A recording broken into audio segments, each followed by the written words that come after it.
Hello, parser people. It's Text Adventure Tuesday. Hello, welcome.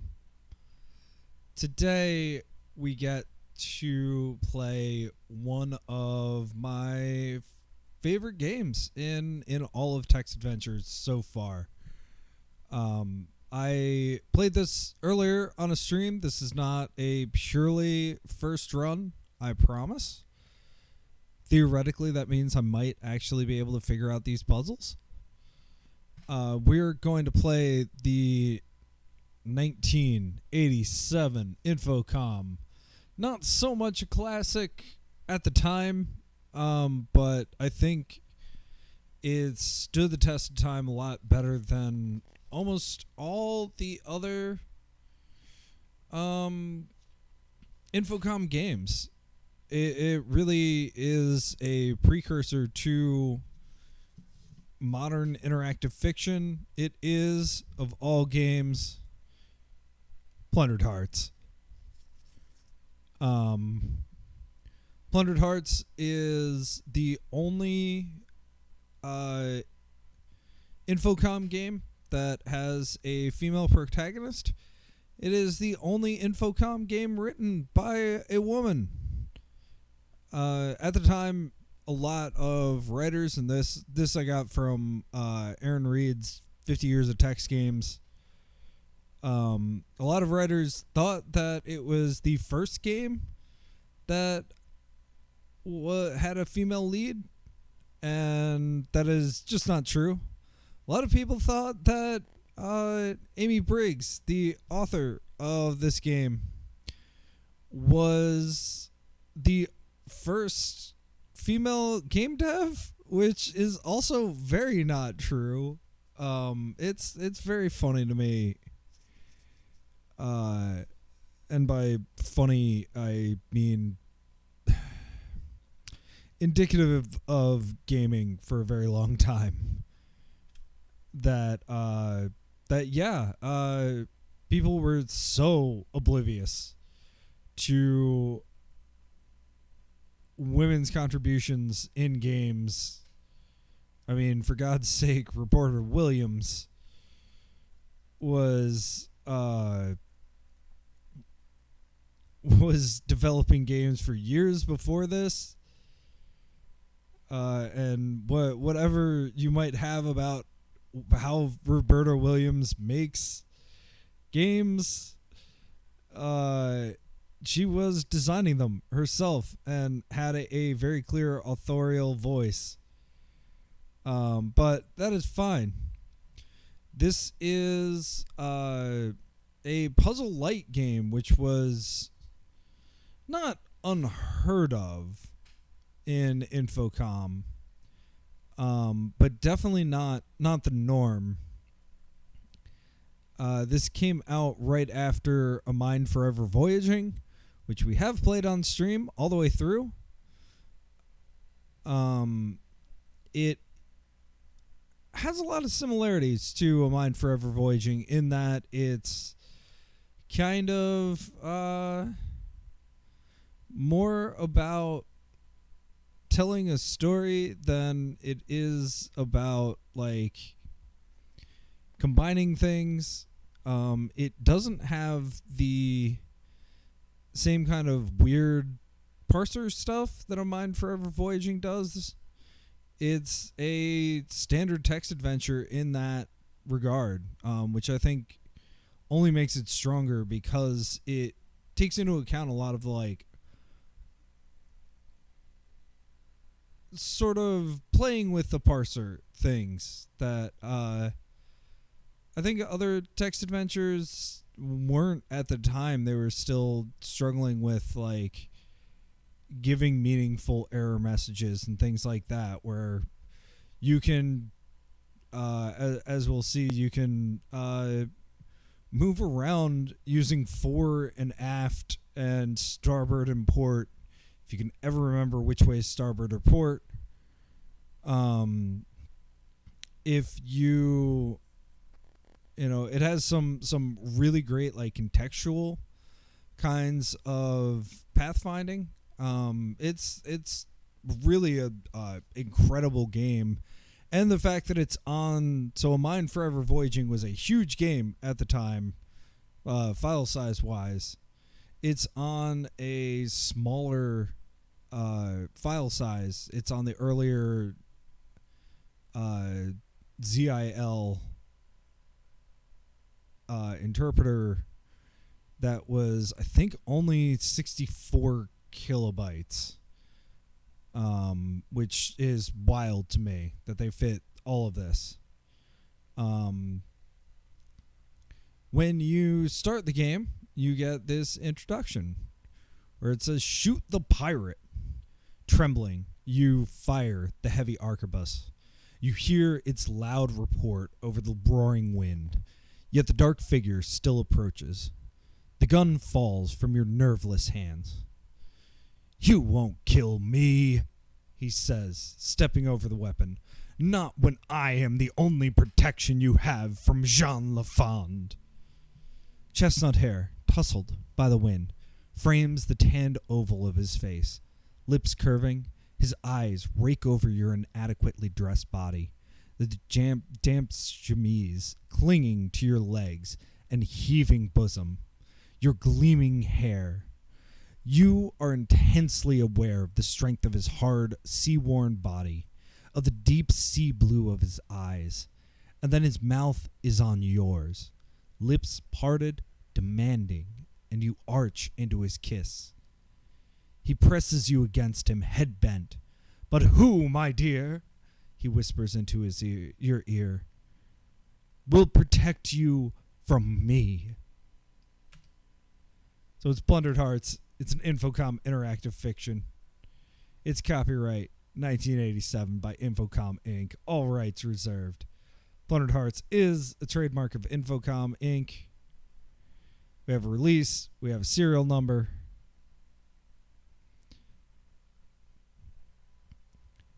And before this happens, I'm actually going to be a little funny about this and show one of the feelies from this game because I think it's delightful. So this was in the time where feelies were not as great as they were in later games. So all the feelies are just pieces of paper. And I actually think that they are not needed for the game, which I find interesting. So one of the feelies, of course, is just a 50 guinea note from the Bank of St. Sinestra. This note is not legal tender. And it's Jean Lafond, governor, 50 guineas, paid to the bearer 50 guineas of gold. Jean Lafond, king of the West Indies. So, okay, we have some money. But we also have a letter. And we have a letter written from St. Sinestra on the 5th of January.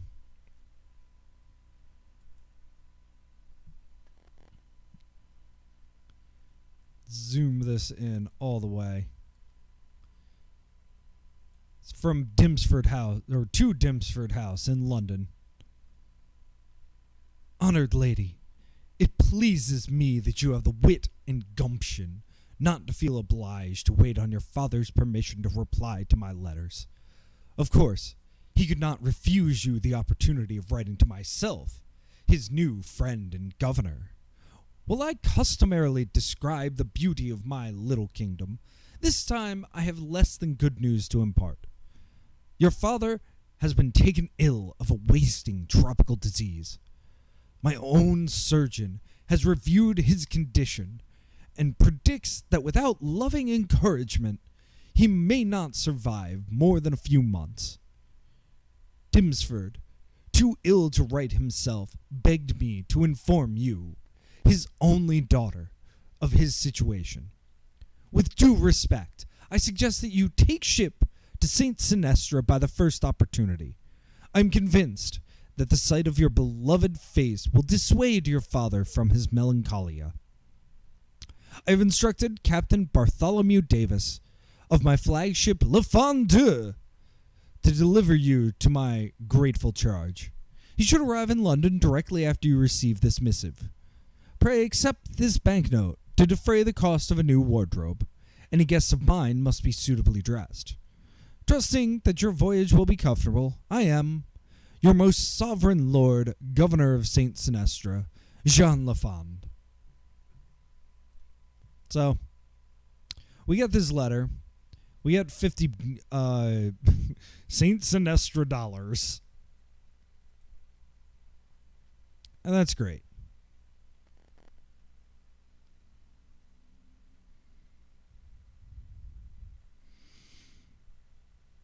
So, I don't know, that's cool.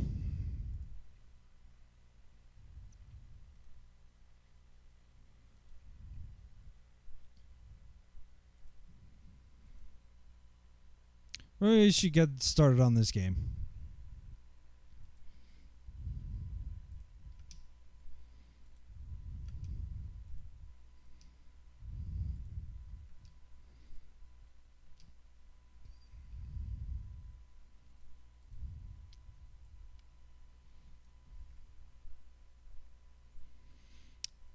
Late one spring night in the West Indies. A crash overhead.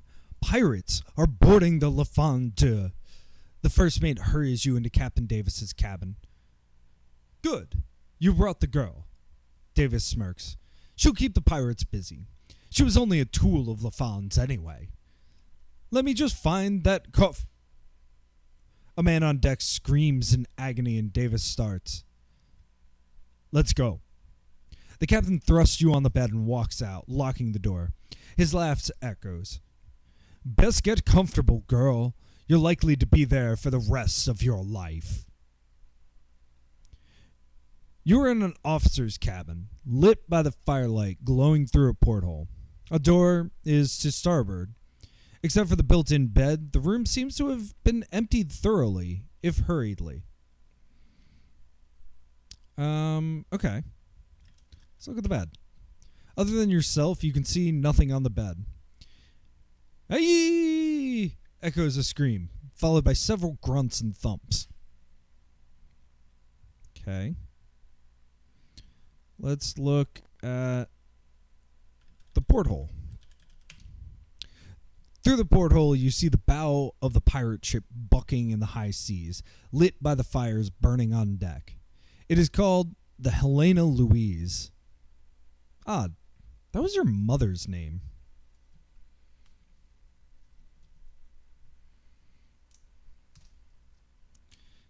So I got a pen out to start mapping, because this is an old game. I actually need a map.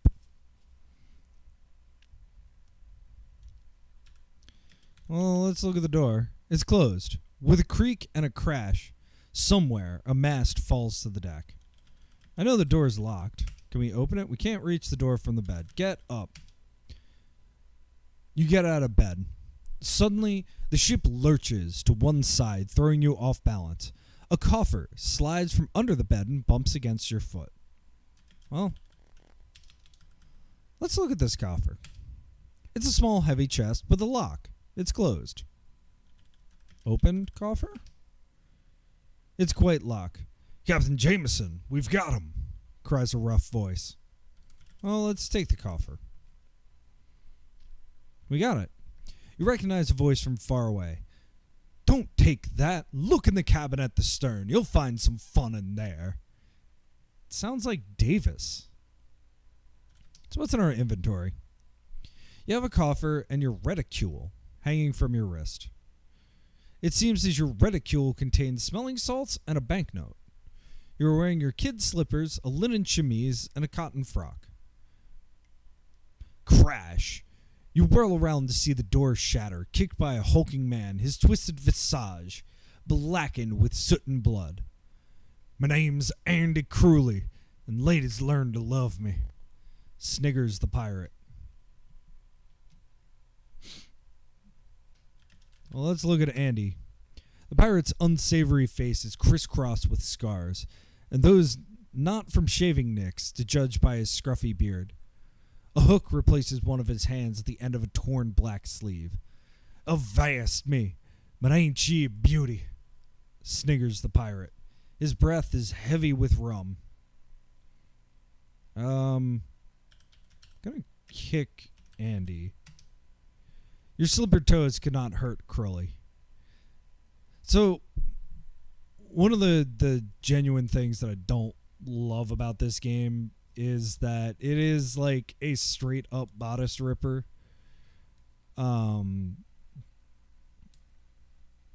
So it doesn't necessarily treat things as carefully as maybe it should. But that's also sort of a love letter to this era of romance novels. So I don't know. I think the fact that there is... I think the author softens that a bit. But definitely it's something to just keep in mind as we're playing. "They calls me Andy, but I'm really Randy," sniggers the pirate. Curly drags you despite your resistance towards him, and suddenly he grunts, stiffens, and slumps into your arms. Stunned, Curly collapses at your feet, his eyes rolling.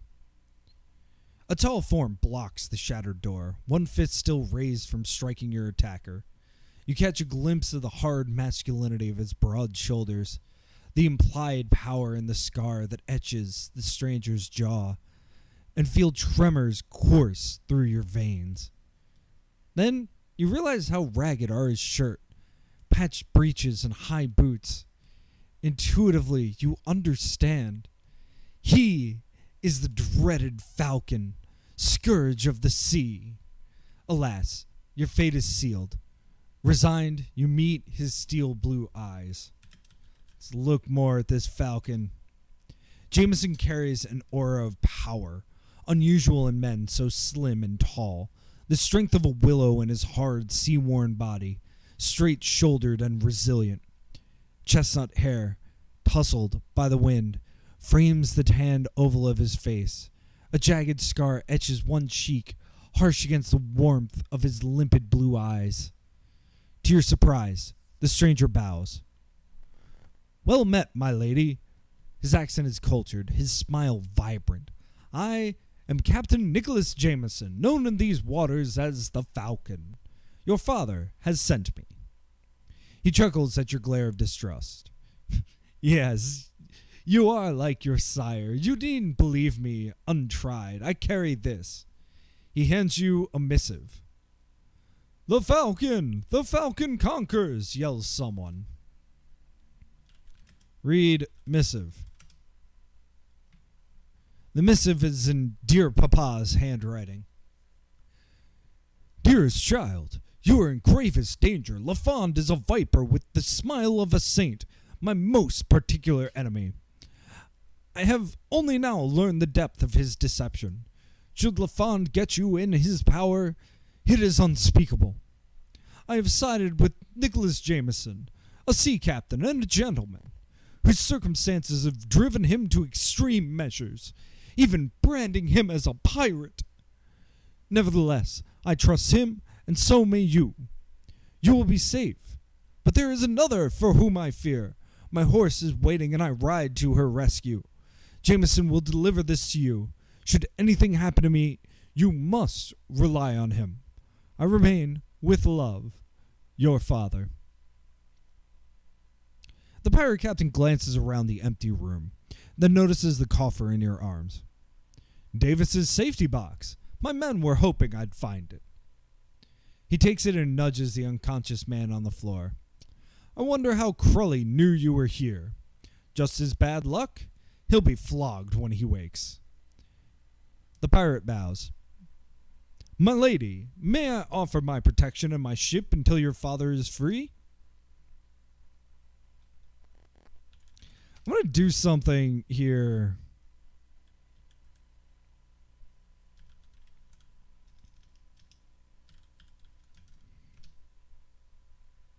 I'm gonna save, and this is one of those things that I was talking about.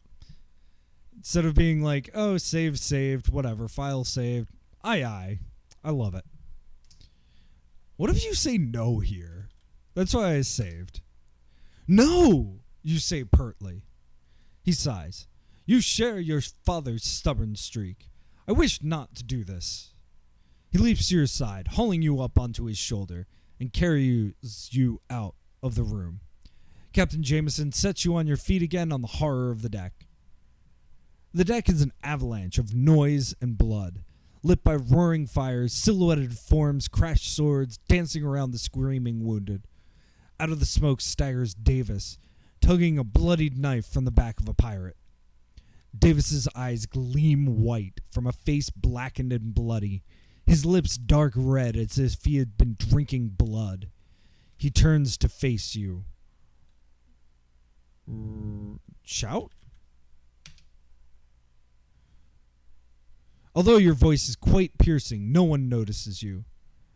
Davis leaps across the deck to your side. Free me or she dies, he yells, jabbing a knife up into your throat. In one swift motion, Captain Jameson draws his rapier, pulls you free, and stabs. Davis slumps into a bloody heap. Swooning, you fall into the Falcon's arms. You are dimly aware of being carried to the other ship, down a short flight of stairs, and laid gently on a soft bed. When you gather strength to look around, the Falcon has left you in peace. You remain confined to this room, a large cupboard blocking the door. Meals are brought by a peg-legged old man and eaten in silence. Of your handsome rescuer, you see nothing. Slowly, the days pass. 2 days later, you blear awake from a bored nap, focusing on something shiny. You discern it to be a new ring on a strong hand in the act of tying a ribbon onto a rapier. The man with the rapier and the ring turns. Sorry, I tried not to wake you. You sit up as if the bed had caught fire, for this is the Falcon, changed from his rags to a finery all red velvet and white lace. And in your presence, you are in the captain's quarters of the Helena Louise, where you have been trapped these past days since your rescue from the Lafond. The room has a masculine air with ebony paneling, a large messy table, and a rumpled bed on which you lie. A curtain masks the forward exit, and gilded woodwork decorates the sill of the tall window looking aft. Well, let's look at the Falcon.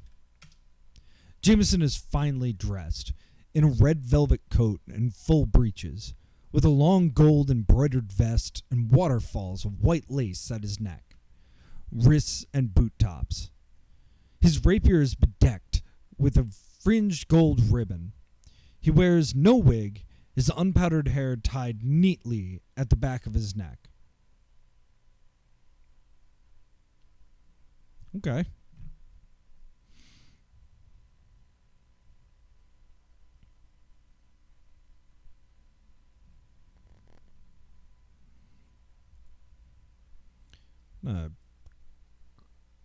Crank Spooderfy down just a little more.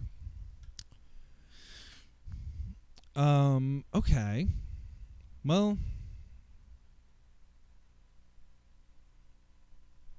let's look out the window.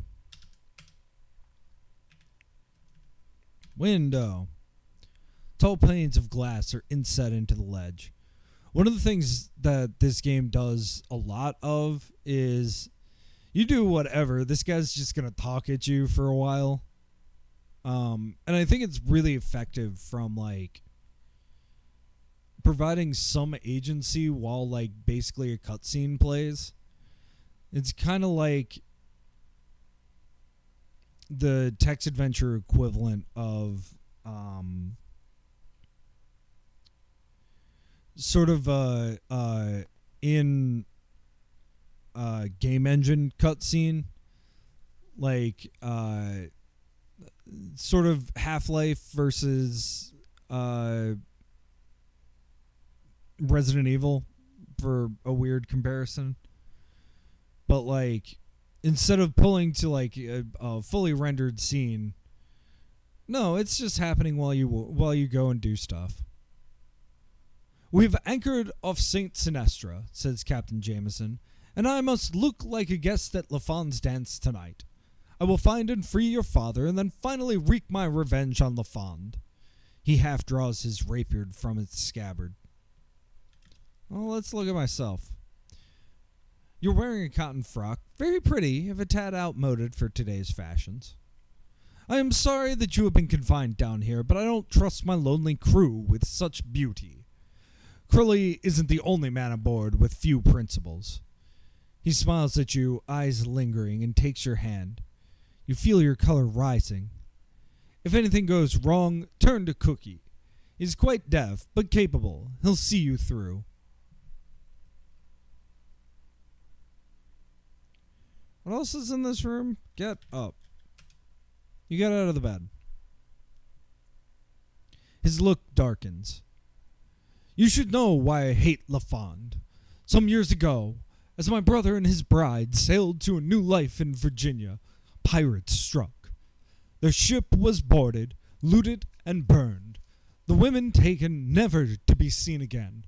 A sailor, the one survivor, watched as a man of Lafond's description shot my brother in the back as he tried to save the woman. Lafond has now bought respectability, but he shall never buy peace." Jameson straightens resolutely, bows, and departs. Guess I'm alone in the room. We have paneling. We have a table. We have a bed. We have a curtain that masks the forward exit, and gilded woodwork decorates the sill of the tall window looking aft. So, start from the top.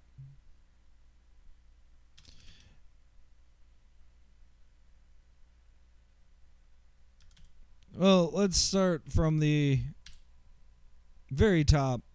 It's an Infocom game. Let's try Zizzy. Wow, I don't know the word Zizzy. Fair. Okay.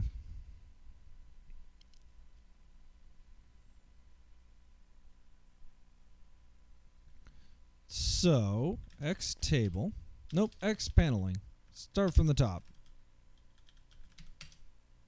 I don't know the word paneling. What about the table? You have no need for that, my lady. Let's look at the bed. Someone appears to have tumbled out of it in a hurry. Make bed. Okay, fair. A curtain masks the forward exit, and gilded woodwork decorates the sill. Let's look at the sill. Tall panes of glass are inset into the ledge.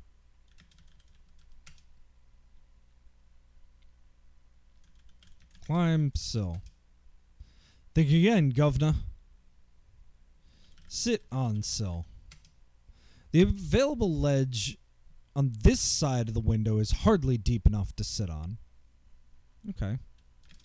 Well, one last thing. Curtain. You can only tell that the curtain is closed. You can hear the large cupboard scrape and turn to see Captain Jameson. "Hello. I came down to give you this, my allotment from the coffer." He nods at the box in his arms. Jameson starts to pin a jeweled brooch on your clothes, but devil take it, the clasp is broken. I'll have it repaired. He folds the pretty thing into your hand. "And I meant to reassure you that if the men suddenly abandon ship, they are off to help me. Rodney will stay behind with you." He drops the coffer on the floor, smiling in farewell, and walks swiftly away. Well, get coffer.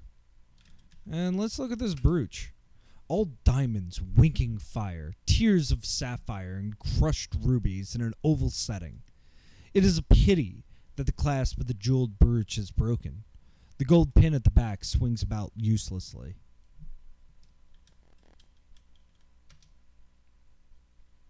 Break pin? Trying to destroy the jeweled brooch doesn't do anything. Okay. Well, X coffer. It's a small, heavy chest with a smashed lock. It's closed. Men clump about overhead, and a rope ladder unfurls itself past the window. Jameson climbs down it, entering the skiff that awaits him below. He rows to the island as the men above your head disperse, calling farewells to their captain. X ladder. Completely common-looking rope ladder. We're going to continuously save. This is an old Infocom game. Constantly saving is the right thing to do.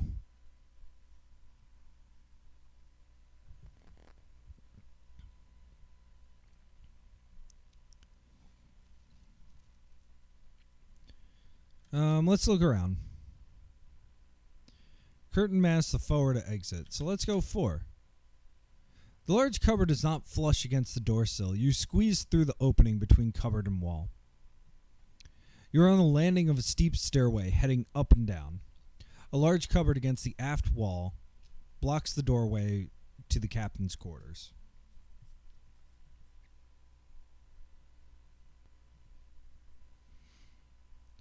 Okay. Now, I remember this.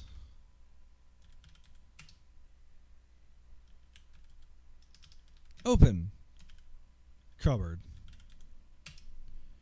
It's a dark, messy bed set entirely within and filling the large cupboard. A cabin boy must sleep here when Jameson isn't using it. Kicked into a far corner is a pile of clothes. X clothes. X pile of clothes. You can't reach the pile of clothes. This took me forever to figure out.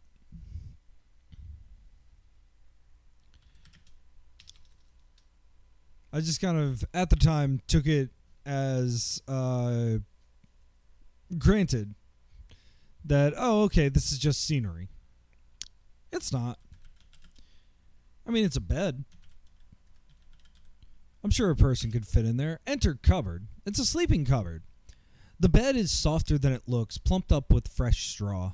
A soft, if somewhat cramped bunk for the tall hulk of Jameson. The cupboard opens to the floor. Kicked into a far corner is a pile of clothes. X. Pile. To get a better look, you pick up the pile of clothes. It separates into a pair of breeches and a shirt. Get. Clothes. Get. Pile of clothes. Hey, Geneva Lee. Thank you for the follow. Get that pile. I am trying desperately. Oh. We get breeches. You already have the breeches. Oh. We've already gotten it by looking at it. That's great. Let's look at the breeches. The breeches are about your size.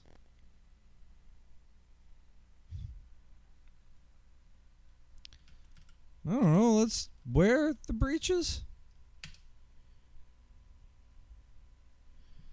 The breeches doesn't fit over what you were already wearing. Okay. What about the shirt? The shirt is clean and not too big.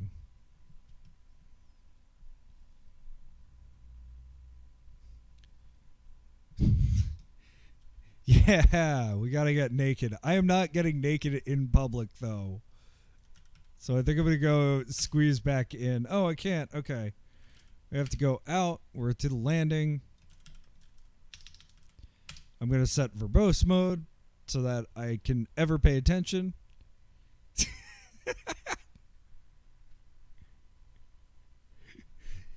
You know, I mean, I'm going to put more clothes on in public. I'm not going to take clothes off. How does that work?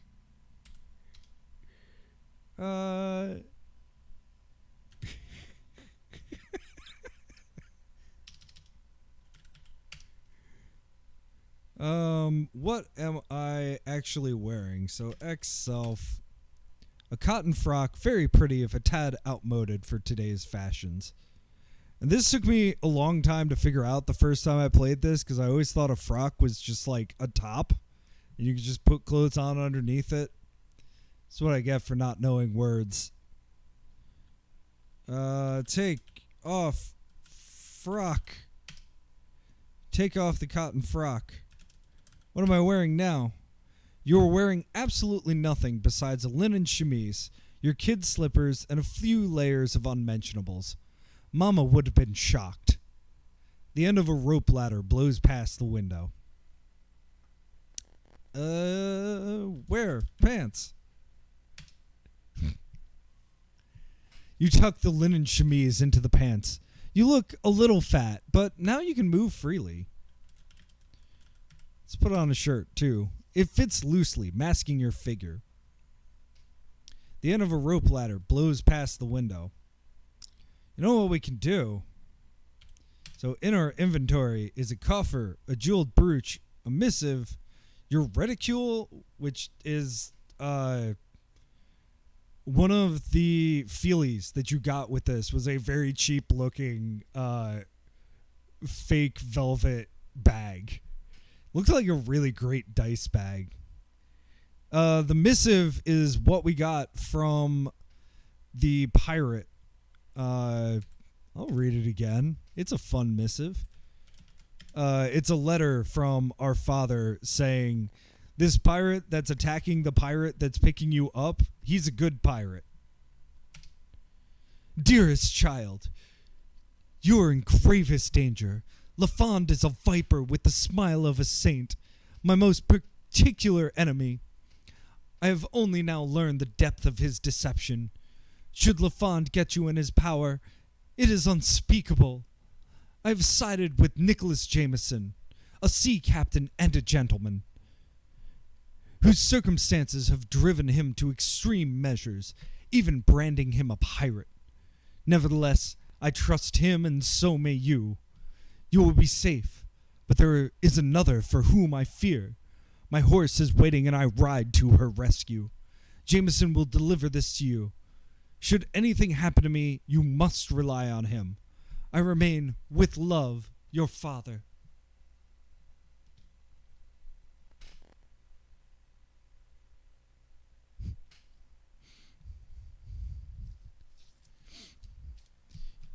Huh, from the medieval Latin.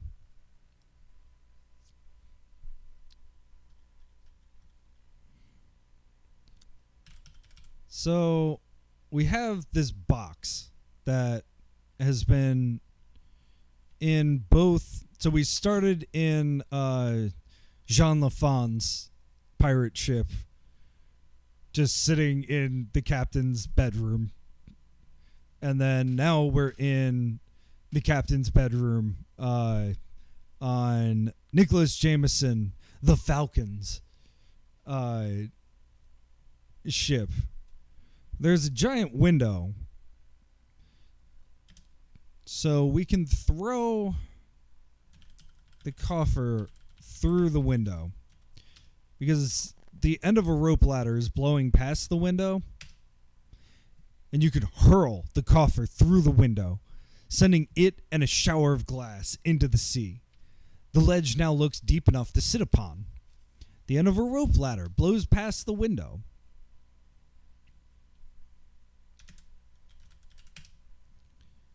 Glass shards decorate the ledge. Is there any way that we can clear off the shards? I don't know the word clear. Clean? Shards? Okay. Eat glass. A lady is trained to eat anything, but this is absurd. And that's like one of the things that I love about this game.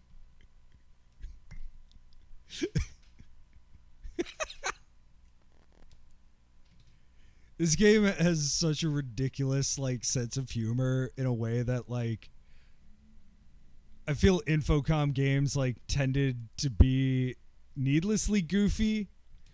where this is goofy in a very loving way that I find it so much more fun. I've played this once before and got about like 3/4 of the way through, and then the version that I was using crashed, and I didn't know that you needed to compulsively save in these games. So I'm really excited to actually like get through this. I think we can just sit on the windowsill. Sit on sill. You climb onto the ledge. The ladder drifts within reach. Climb ladder. You put everything into your reticule and reach out for the ladder, an overbalance tumbling from your perch. Your hand closes on a slimy hemp rung as you fly out over the waves, clinging tenuously, feet free, to the ladder. You are clinging to a slimy ladder, tied to a rail of the poop deck above you. Not far from your feet, waves kiss the stern of the ship.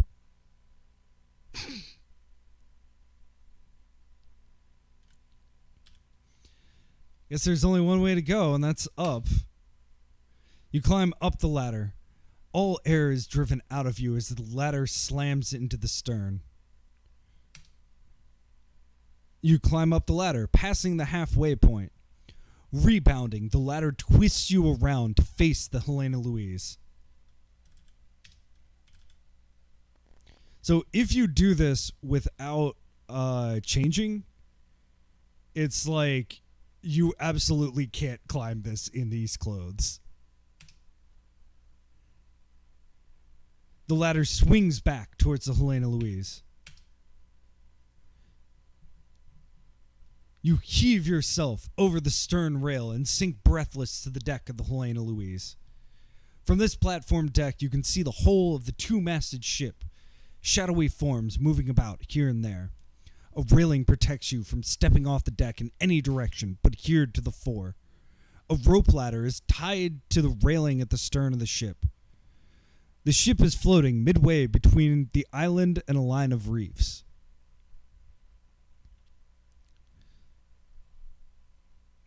So as I really quickly draw this on a scrap piece of paper, because this will get confusing eventually. See the whole of the two-masted ship, shadowy forms, there's a railing, there's the rope ladder. And also, if you get up here, so if you take off the frock and you get up here without putting on the boys' clothes, it's immediately a game over because the pirates can't control themselves, which is a little weird. Let's go 4.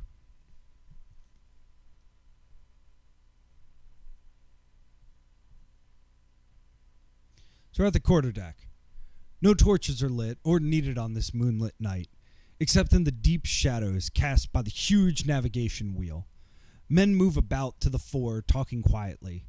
Under the stairs aft to the poop is a barred door. The ship is floating midway between the island and a line of reefs. Abaft the wheel sits a large pyramid of casks, held in place by a heavy rope. Cannon line the deck, aimed at open sea and the island. Your eyes are drawn to a flicker of light off the sea. Squinting, you see a man swimming to shore, moonlight flashing off of his hook. A wisp of breeze brings an odor of onions and rum, and the occasional gargling chuckle. Mischief, reefs.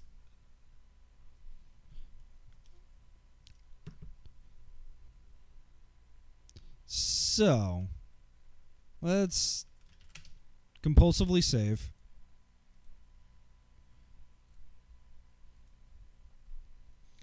Let us look at these casks. Lying on their side, the casks are stacked in a rather shaky pyramid. Perhaps that's why someone has tied the rope about them. A cask on one corner has lost its lid. "Hey, boy, get away from those. It ain't safe," yells a sailor. Okay. Isn't safe. That's fine. Let's keep going 4. So we're on the main deck. It's a deceptively quiet evening on the ship. The pirates singing low shanties as they repair cannon, twist ropes, and sharpen daggers. The mainmast casts an inky shadow over the canvas screening the hatch. A tangled mass of rigging hangs down from the mast, like many rope ladders woven together. The ship is floating midway between the island and a line of reefs. 2 large barrels stand near the stair to the foredeck. Barrels? The 2 open barrels contain rum and water. You can tell by the smell of each. They're identical but for the dark stains around the mouth of the rum barrel. Okay. What about... Can we just go up? We can. The wind, a mere breeze on the deck, blows more fiercely. We're in the rigging.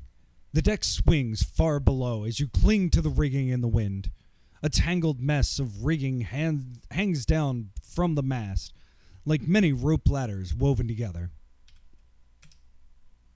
Above you, there only appears to be more of the same, except higher, and you cannot vouch for the effects on your stomach.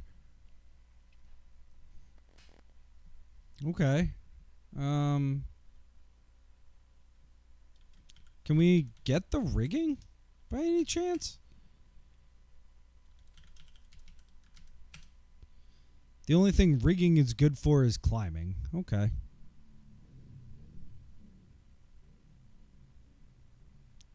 So there's nothing to do here? But I climbed something. Fine.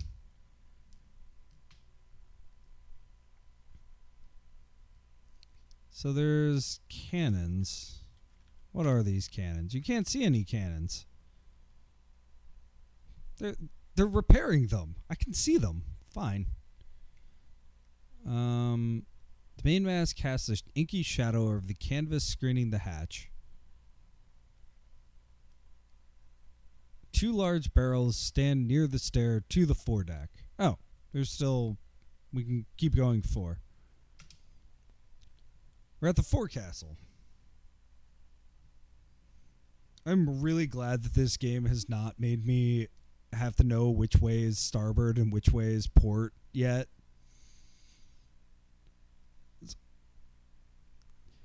Higher than all but the poop deck, this end of the ship commands a good view of the island. The crow's nest, swinging above in the heights of the foremast, would command a better. A tangled mass of rigging hangs down from the mast like many rope ladders woven together. Embedded in the deck is a grated air hole to the crew's quarters below. You can go aft or forward through a break in the ubiquitous railing. Odors of old grease and char waft from a little shack perched behind the mast. The ship is floating midway between an island and a line of reefs. You can see a mooring winch here. Let's look at this winch. Made of an old barrel turning on a pole, the mooring winch is used to coil in the anchor chain. A pair of metal teeth bite the links to prevent it from dragging out. A lever is connected to the teeth. Something is written on the lever. The reefs seem a little larger than you thought before. Well, what's the note? You can't read a banknote? Hey, no. Read lever. On the lever is written, open up, close down. You notice the lever is pointed down.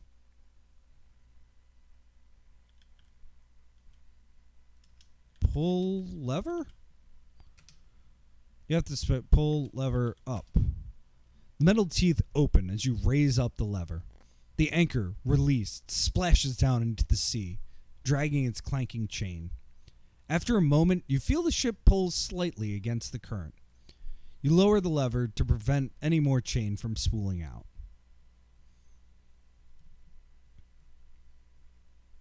So, okay, I remember this.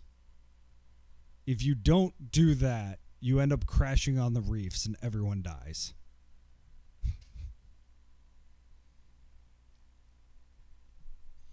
Okay. So we have that. Let's go up to the crow's nest. We're in the rigging. You perch up on a platform high above the deck, giving a view of the endless sea and the southernmost cliffs of the island, where a house pokes out of the vegetation. It gives off a general glow, but no lights can be seen in any of the second-story windows.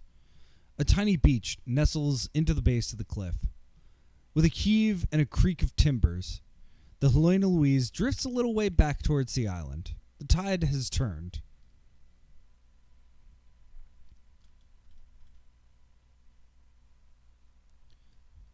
That was pretty.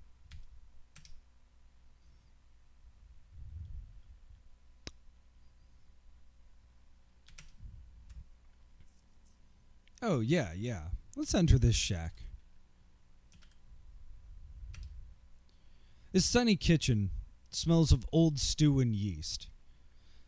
A low door to starboard shows the way out. A dagger is driven into the wooden floorboards. An entirely bald man sits here, carving into his peg leg. The man looks you over sharply, then winks an eye. "Hello, boy. Sam, I'll call you. Nervous about Cap'n? He'll come to no harm. And if there is trouble, he only has to signal from that seaward window of the house. You can see it from the crow's nest. And we'll be there in a jiffy. Me and my peggin are to stay aboard and guard you, the captain's young lady." So this is clearly, oh my gosh, what is his name? What if we examine him? Cookie the cook, a grizzled old man with a peg leg. This is the person that the Falcon told us would always protect us. And I do love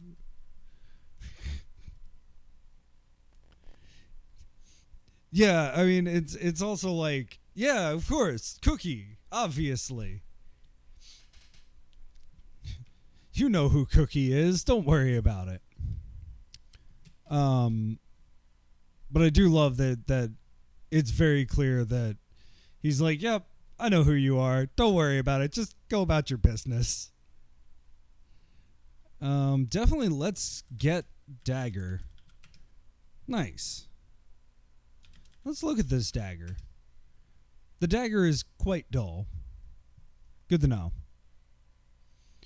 More of a pry bar than a cutting item. Okay.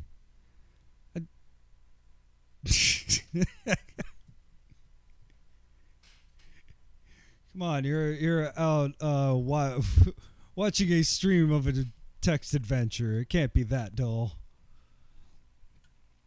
Let's exit. There is two other things here. So there's a grated air hole. So can we look in the hole? It looks like every other grate you've ever seen. All right, thanks. Great. Awesome. And then we can go forward through a break in the ubiquitous railing.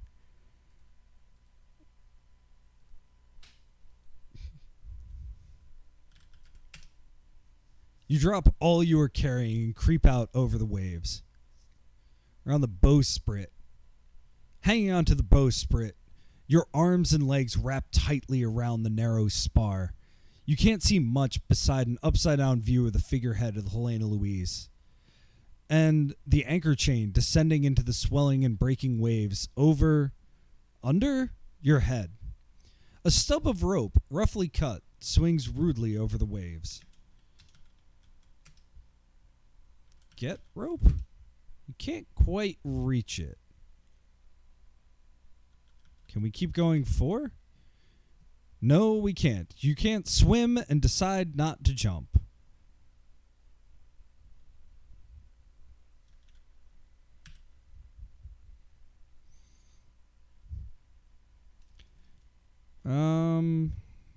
Cut rope with dagger? Oh, because I don't have the dagger because I dropped it. So I have nothing. Well, I do have smelling salts and a banknote. Alright, well. Get the dagger again.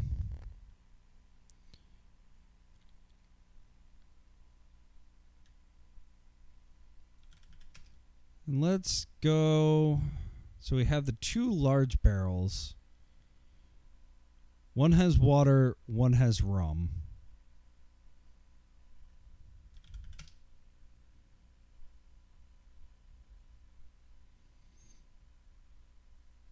Under the stairs aft to the poop is a barred door. It's closed and barred. Unbar door. Someone yells from ahead. Captain will have your hide if you go down there. You haven't the strength to lift the bar anyway. Okay. Let's go back after the poop deck. Let's go down.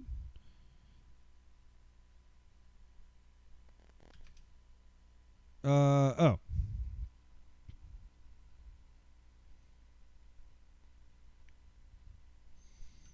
Enter room? I absolutely did, but I didn't know. Stern? Wait, that's not the right word. Port? Starboard?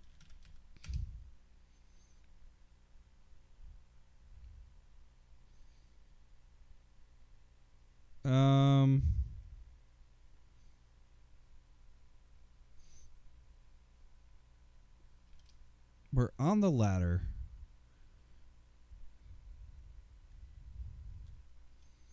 Down? East? No. There's got to be a way. Down, sit on ledge.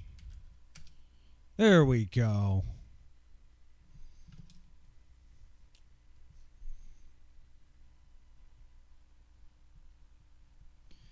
I don't think I'll need to come back down here again, but just in case I do. So let's go 4 to the landing. You're on the landing of a steep stairway heading up and down. A large cupboard against the aft wall blocks the doorway to the captain's quarters. Let's go up. The door at the top of the stairs won't open. So I bet that is the same door that is barred. But, okay, if that's true, let's go down. It's actually really funny. I played a 70s Atari text adventure about the Titanic, and there was an absolutely bonkers map that was all up and down and left and right, and I'm glad this simplifies it quite a bit. We're in the aft hold. This is a gloomy, damp area at the bottom of the Helena Louise. To the fore, there seems to be a little more light, or you can climb up some steep steps.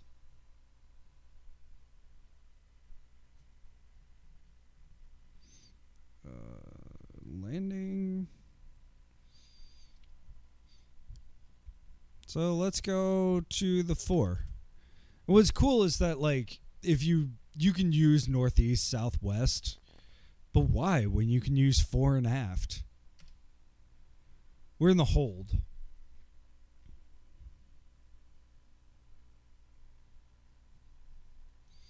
Steep stairs lead up into the dimness to a canvas hatch above. Rat scratchings counterpoint the lullaby of bilge water sloshing in the bulkheads, punctuated by footsteps slapping the deck overhead.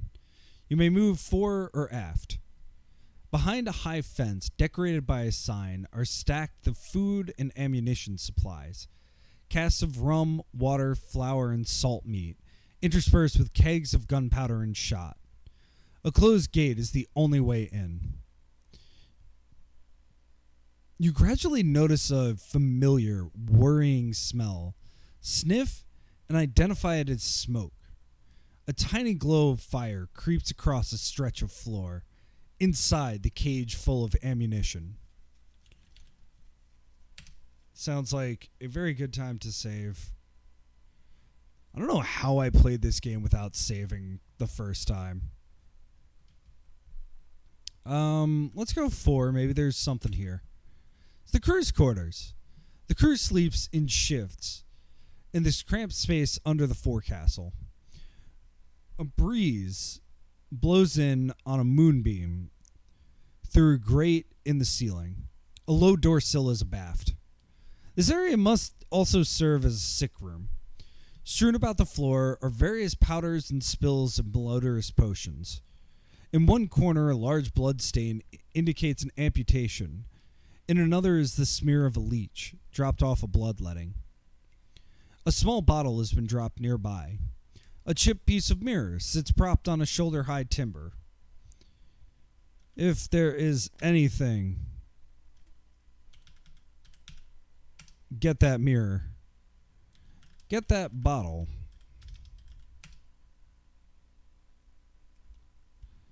What else do we have? Let's look at these powders. It looks like every other mess you've ever seen. Blood? I don't know the word blood. What about blood stain? I don't know the word blood stain. I don't know the word leech. Okay. Fair. Well, it looks like we got everything we needed out of here.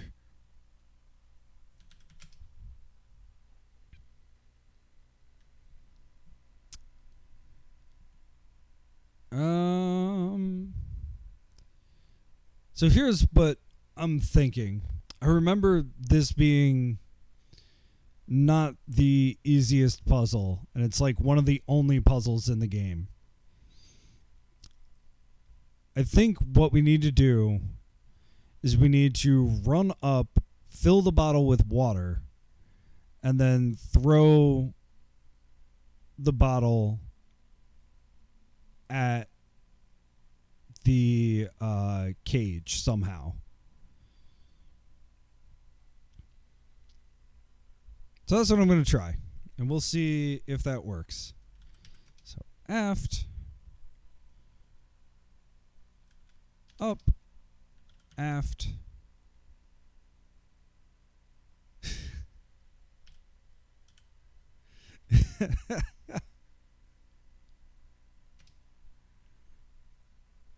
Oh, you know what's great? We don't have to do the ladder again. There's definitely like a random chance of you failing the ladder climb, just like randomly. The first time that you do it. I kind of love it. All right. 4. Large pyramid of casts is later. Fill bottle with water. You can't, well, open bottle. This is a squeezable bottle.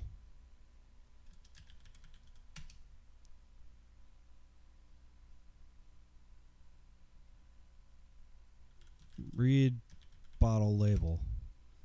The label reads laudanum drops. Squeeze into a glass of wine to sleep free of pain and mental anguish. Okay, that's not the solution. Neat.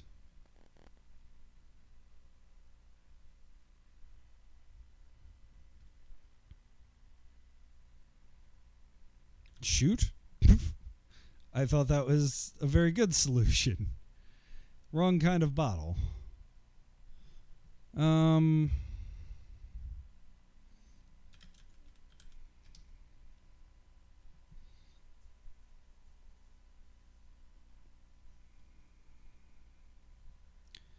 So we can't do that.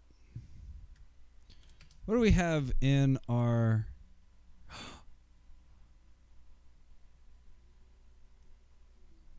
Okay.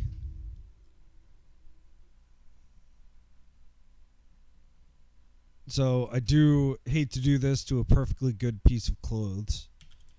What if we rip the frock? You rip a large rag out of the cotton frock.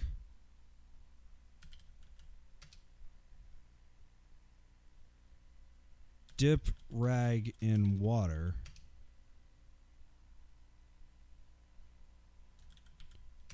And we go aft. We go aft. We go down. We sit on ledge. We go 4. We go down. We go 4. And then we throw rag over gate. You throw the rag over the gate. Luckily, it lands directly on the burning end of the fuse. With a sputter and a sigh, the flame dies.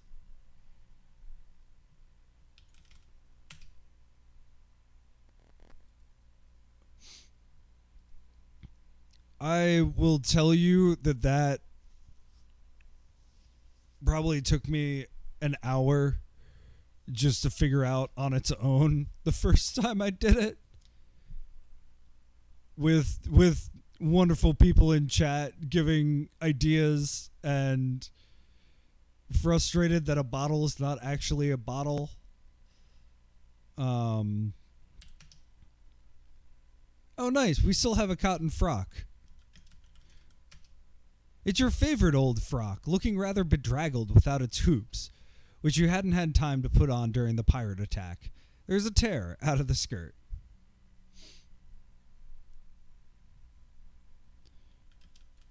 What about salts? You always carry your smelling salts for emergencies. There's a small tag on one side of them. Yeah, let's read the tag.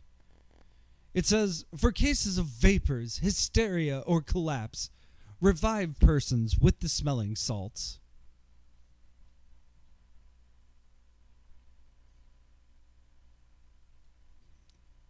Okay. So, we saved the ship from exploding. Footsteps slapping the deck overhead.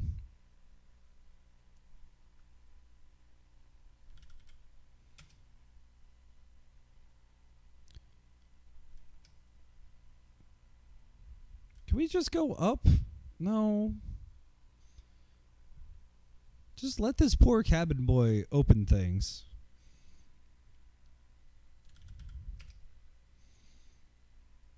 So is there anything in this masculine room? Yeah, ebony paneling we can't look at. The table, it says you have no use for. You can't make the bed. That kind of bummed me out. Alright, I guess up to the poop deck. And 4.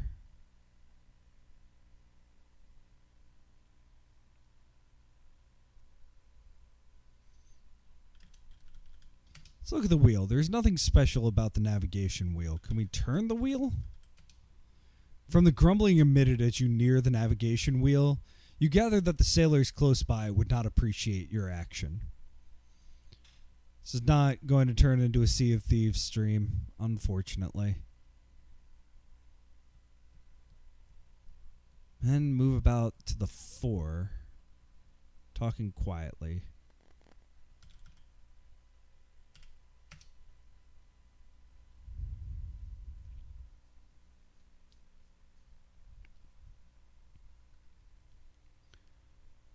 We do have our dagger, right?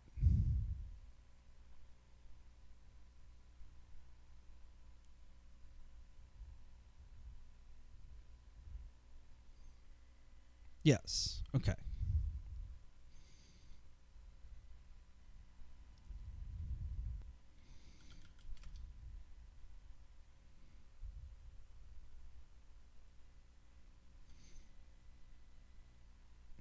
So push lever down. Pull lever up. Raising the lever would release more chain and you might ground the Helena Louise. Okay. So that's done. I was thinking maybe... Just trying to see what needs to happen here.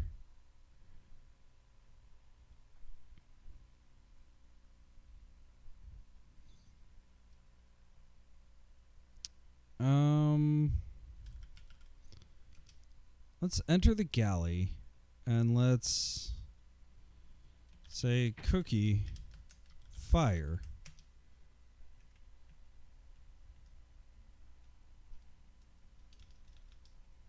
Tell Cookie fire. No. This is why I always keep the manuals for these games up.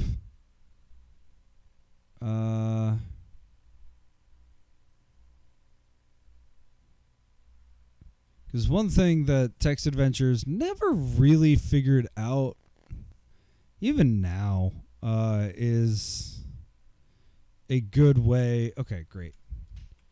A good way to handle any kind of dialogue. There we go. And I keep forgetting that this is like an 80s text adventure because it feels so much like a modern text adventure, like all the time. You know, at least something from like 10, 15 years later, if not like pretty modern. And it's also like mind-blowing to me how small this file is. Like even so I was thinking about we played through a really great text adventure called Weight of the Soul. And it's really, really great. But it's also like 7 megabytes, where this is let me double check.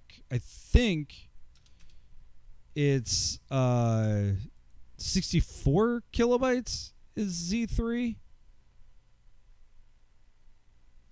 There were 2 types by this point. There was a larger version and a smaller one.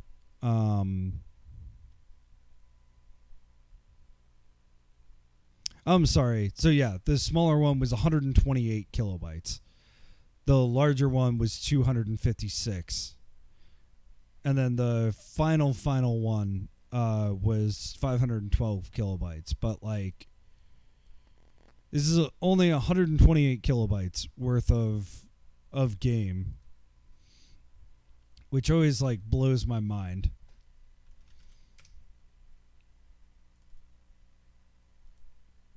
Constantly saving. Ask Cookie about Crowley. Don't trust him. Never have. Ask Cookie about fire. You have no need for that, milady. Ask Cookie about the falcon. The captain? I've been with him since the war. Then came Lafond.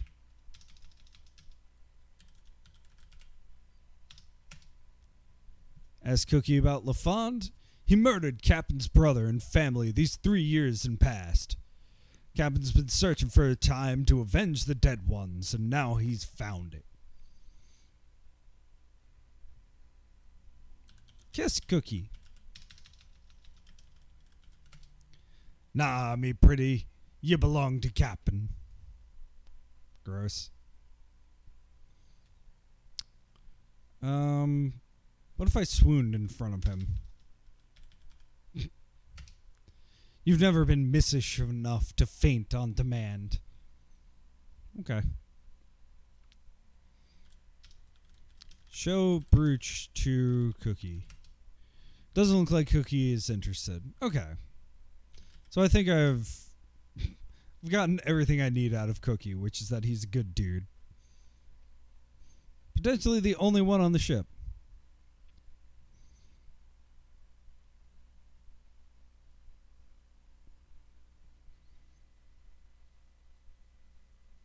Okay. Aft. Of the 2 barrels.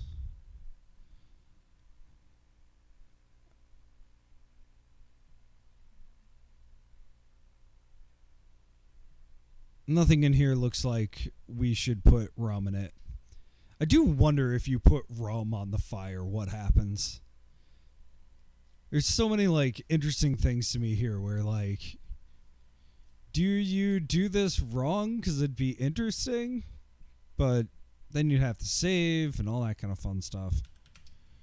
And I will do plenty of things wrong after this section. Enter cask. You crawl into the cask, feeling a slab of something stuck on the bottom. From this close, you can see the line is getting frayed where it rubs against the cask. X slab. The slab of pork, caked white with salt, is rock hard. Get pork. You peel it off the cask. Also gross. Cut line? The line snaps, and the pyramid collapses into dozens of tumbling casks. Your cask is thrust into the sea, the dagger flying from your hand. Sputtering mouthfuls of salt water, you first look around several minutes later. You're in a lagoon. In the cask. You're crouched in a cask on the lagoon of St. Sinestra. The jungle looms gray-green in the light of the full moon. Paddle?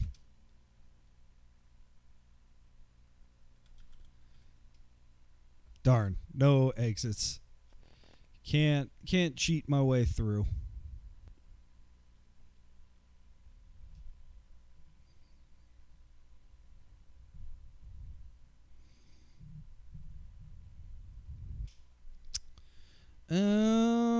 Okay.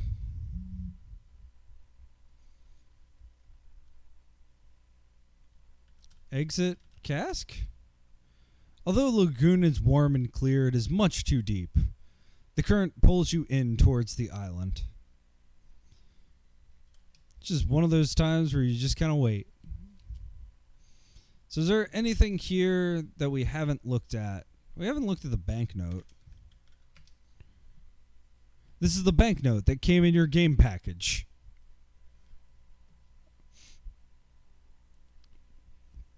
The current pulls you in towards the island. With a scrape, the cask lodges in the sand. You are crouched in the cask in the warm, lapping waters of the shallows. A white sand beach is west of you. A skiff nods in the waves, its oars jerking around in the current. Let's check out that skiff. It's large enough to carry several men, but light enough that you feel able to row it.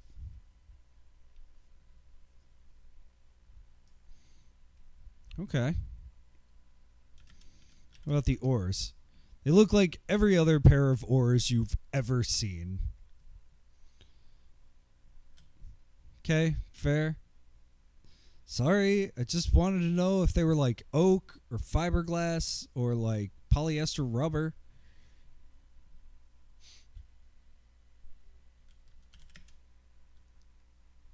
Exit.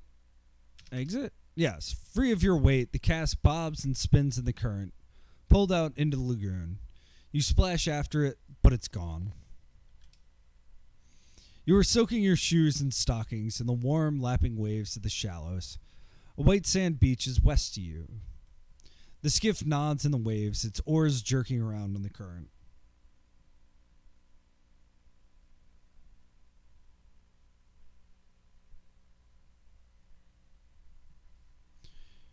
Well, alright. White Sand Beach. This is a tiny beach at the base of vine-covered cliffs. To the east, the Helena Louise floats serenely on the lagoon. Immediately north to you, a rocky staircase is hewn into the cliff.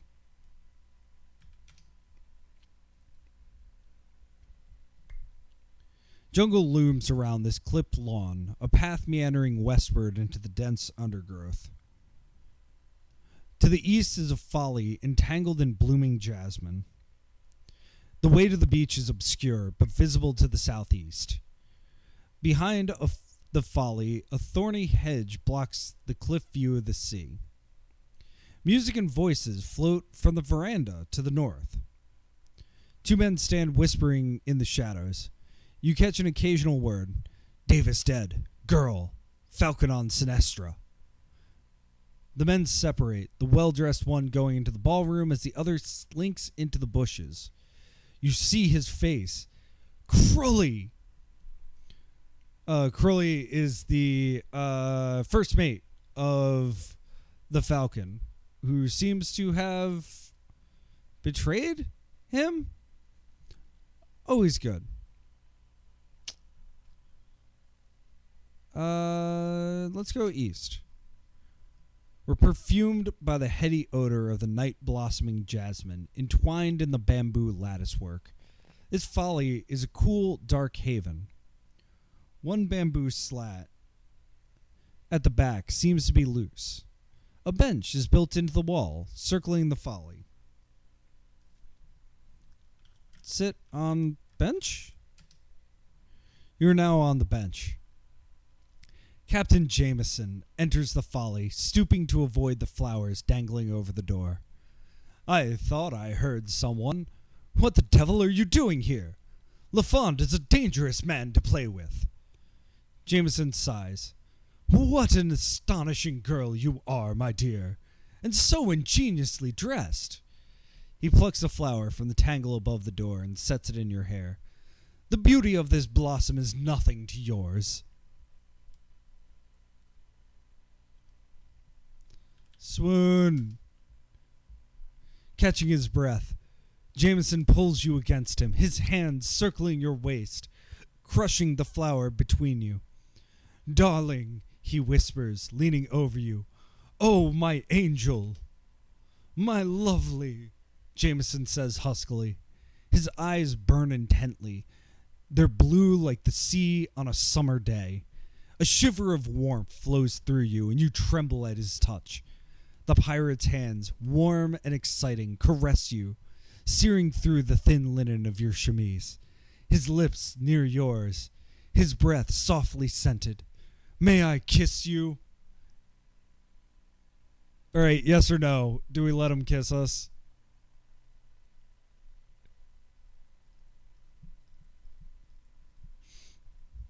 Do we have thoughts? I always want to say no. Break this dude's heart.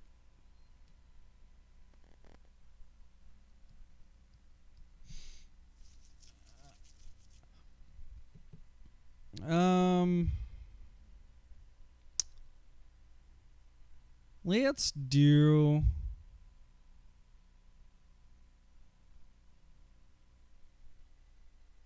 Let's say no. I just am so curious what happens. You shake your head breathlessly.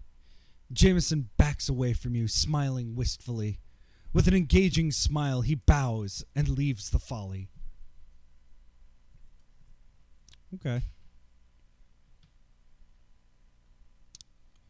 There was a slat here. Bamboo slat at the back of the folly appears to be loose. Open slat? What kind of verb would that be? You can't reach the loot. Oh, well, get up. Open slat. You can't open a loose slat. Remove slat? There's no time to get hysterical. No, Can we look at the slat again? The bamboo slat at the back of the folly appears to be loose. Break slat? Trying to destroy the loose slat has no desirable effect. Lift slat? Playing in this way with the loose slat accomplishes nothing.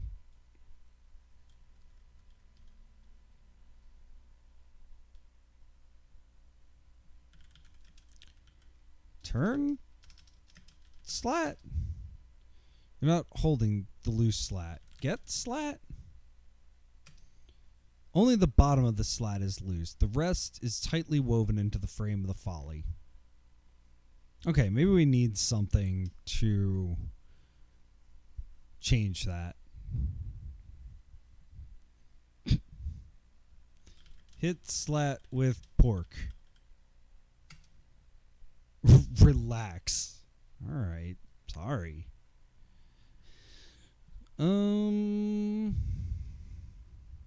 Okay.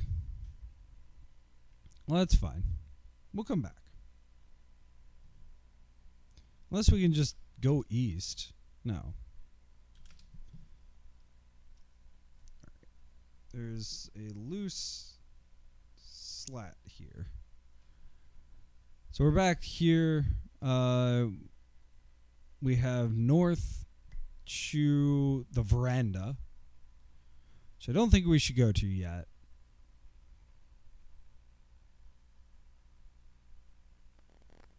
Let's go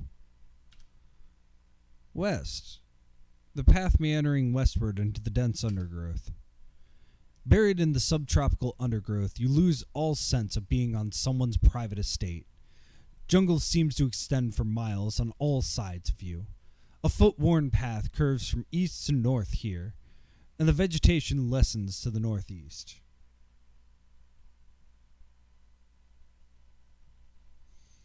Let's go northeast. You're in a small clearing under the western side of the house. Heavy vines creep up the wall past the second floor window, open to the night air. Southwest is an opening in the bushes, so we could go up into the house. You take a firm grasp on a particularly thick tendril, jerk once to secure it, and scamper up the wall like some huge tropical spider. It's easy to come through the window. We're in a bedroom. Lit only with moonlight through the open window, tonight this room is serving as a lady's dressing room. An exit lies to the north. Draped across the bed is a lovely cream-colored watered silk gown. It looks about your size. Well, let's get the gown.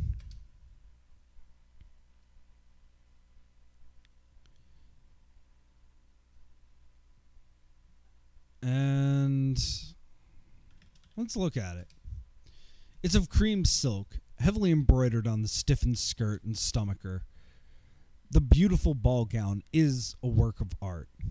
We're just going to hold on to it and jam it on into our inventory pack. Look great. It'll be perfect. I don't necessarily want to explore right this minute, but I feel like I should. Let's go north. You stand in a carpeted hallway, leading east to a stair landing. Rooms lie north and south of you.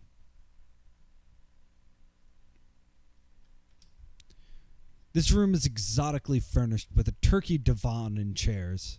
The exit is south. A pair of dueling pistols is mounted high on one wall. The divan is a backless, upholstered in oriental silk. The divan looks exotic and comfortable.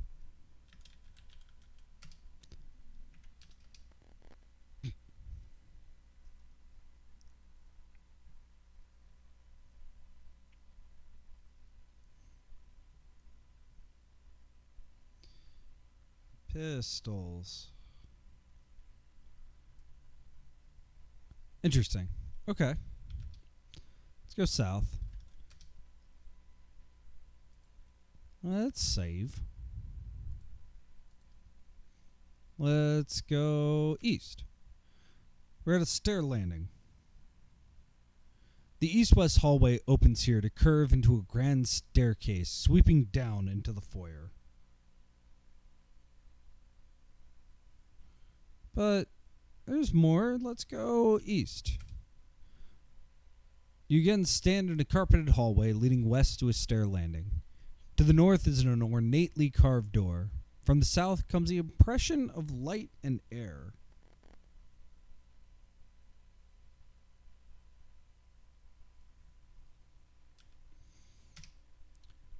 You're on a wide balcony overlooking the ballroom. A hallway lies to the north.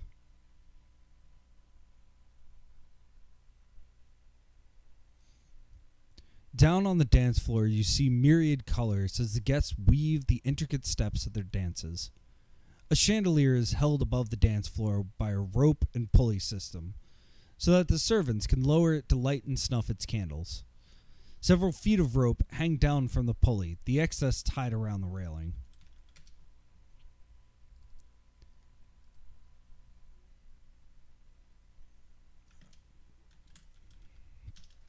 Let's look closer at this chandelier. I like chandeliers. It's held in place by rope running through a pulley. The chandelier gently swings its 100 candles over the dance floor.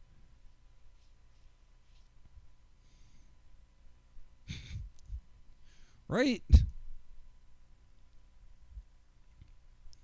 And I mean 100 candles. So I grew up with an actual chandelier in our dining room that came with the house, and it had those fake candles. They were like cheap plastic candles, and then like, you know, little bulbs. Yeah, this was not 100 of them, I swear. But sitting here thinking about how much wax 100 candles would drip on people randomly. Like they're dancing underneath. They're probably shaking the walls a little bit, you know. All of them doing their weird 1700s like ballroom dances all at once.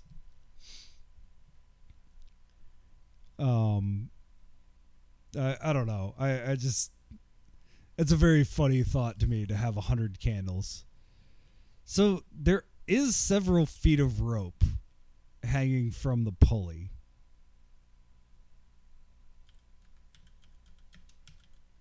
What if we just untie it?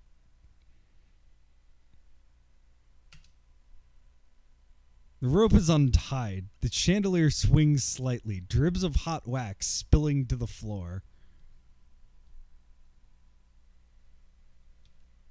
Lower chandelier?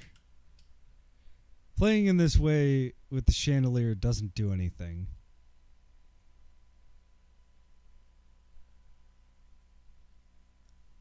Pull rope? The chandelier swings, but it's too heavy for you to pull up. Drop rope? You're not holding the rope. Drop. Lower? Nope. Okay. Well, we did something there.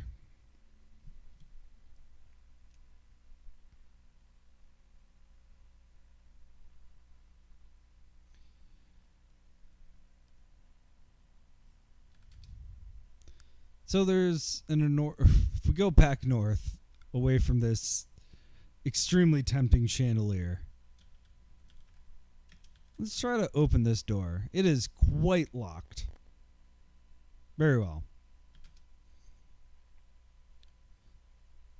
So there was a path outside, which may be wise to go poke around.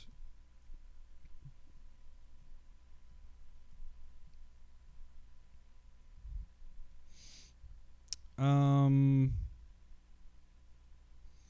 just go down to the foyer. A grandiose staircase splits and twists up to the next floor here, framing the entrance south to the ballroom. Long hallways lead east and west. Cool night air drifts in through the front door north of you. The butler stands near the entrance to the ballroom. The butler marches up to you. It was made clear at the whippings that villagers are not admitted into this house. He grasps you by the scruff of your neck and propels you headfirst out the front door.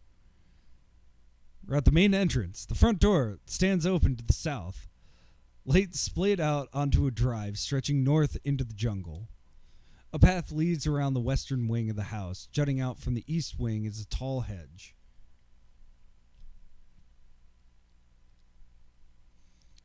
So let me go straight south. Oh, no. Okay. South leads back into the foyer. Oh, the front door stands open to the south.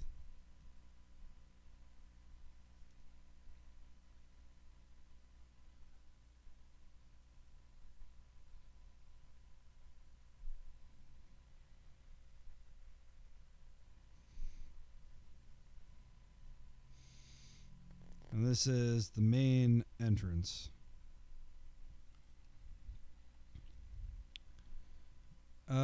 Path leads around the western wing of the house. Let's go west then. Or the hedge. Let's do hedge. Oh, a tall hedge prevents you from going around the east wing of the house. Fine, let's go west.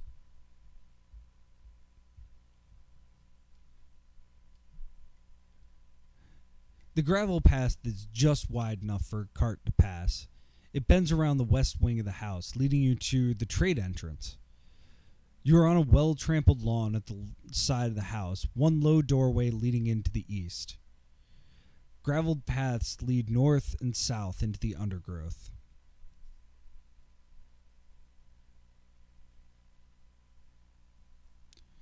Let's enter.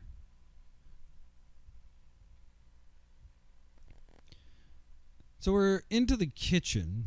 A fire pit in the floor smokes badly, fogging up the depths of this large kitchen, somehow not escaping through either the south or west doors.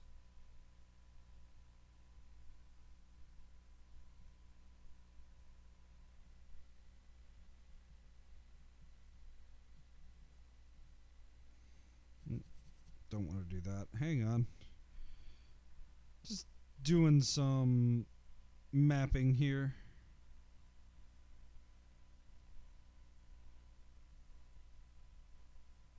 South, west doors. There we go.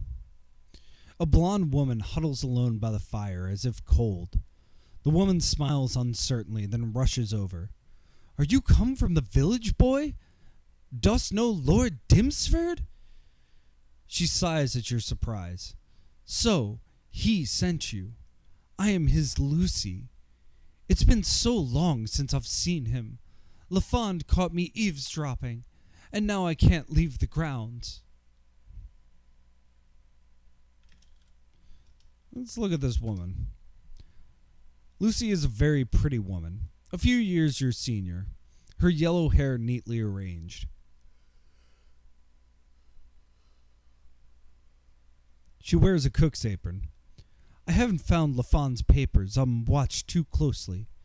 Tell Dimsford that I'm scared, and I want him to come get me. Give this to him. He'll recognize it. Lucy slides a garter down her leg and hands it out to you. I guess take garter?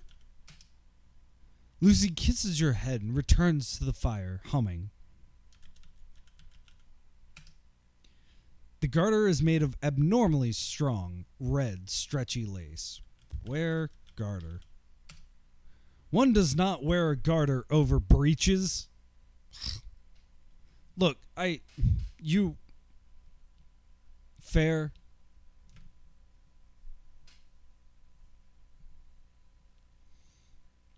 All right. Well, neat. Let's ask woman about Lafond. He's a regular lout who doesn't like my cooking.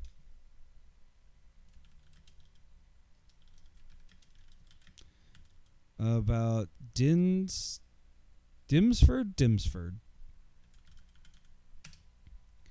She fails to notice that you've spoken.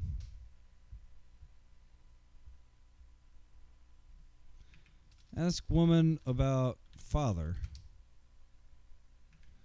Ask woman about food.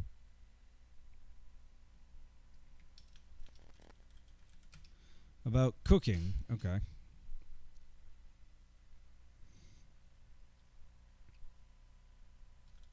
Well, fine. We'll go south. Don't forget, tell Dimsford. Lucy calls after you. No expense has been spared to make this long, dim hallway anything but a servant's corridor. The foyer is east, a kitchen north of you.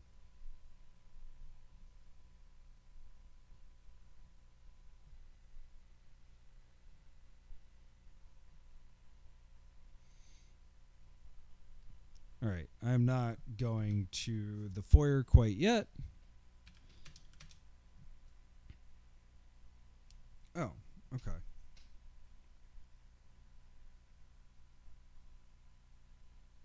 Interesting.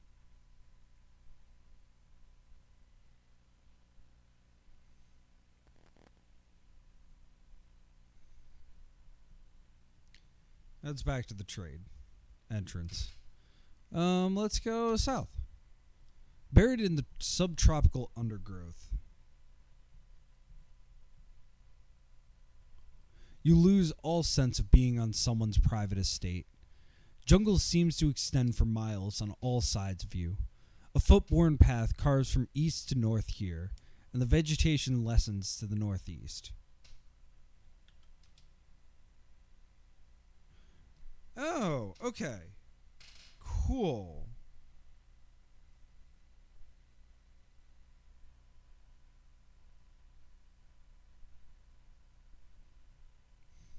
So this map just needed to be bigger to let some smaller things in. But we're good. We're in good shape.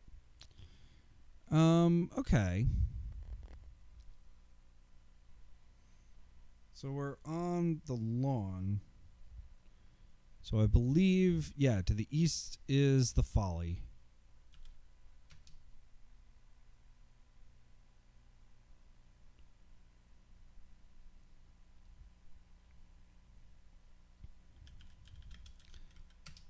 Aha, pull was the verb. I knew coming back to it would give me an idea. You twist aside the loose slat in the Folly, wedging the end into the woven wall. The remaining hole, just above the bench, looks big enough to snake yourself through. Enter hole. You crouch into the green rustlings of the hedge. Not far east, wind keens up the cliff, high above swells breaking against a rocky shore. You know the Folly is somewhere to the west. North, the hedge is somewhat less dense.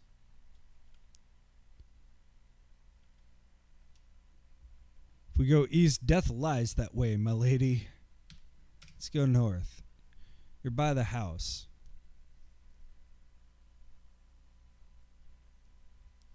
You crouch in the hedge by the house, twigs poking into you, the cliff crumbling away to the east.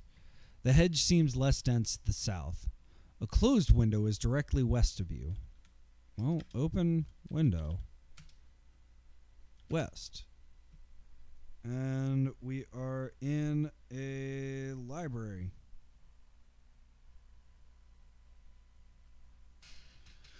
Well, it seems like a good place to change with a giant open window. One of the things that I love about this game is that, like, there are costume changes. Take off shirt. You remove the shirt, exposing your elbows. Take off pants. You remove the breeches, exposing your ankles. Wear gown. The beautiful ball gown fits perfectly, the creamy silk bringing a glow to your cheeks. You comb your hair with your fingers and bite your lips to make them red. Let's look at myself. You're wearing a beautiful ball gown of creamy watered silk. So we're actually in a library. I forgot about that. Everything in this private office is larger than life. A huge portrait decorates the north side, and black drapes mask the east wall. Bookshelves tower over a cherry desk, and a massive wooden globe squats in a corner. Music wafts distantly from the ballroom across the hall to the south. An expensive hat is hanging on a knob. Let's check that hat. It's crimson tricorn with a curling ostrich plume stuck in the crown. Get plume. X ostrich feather.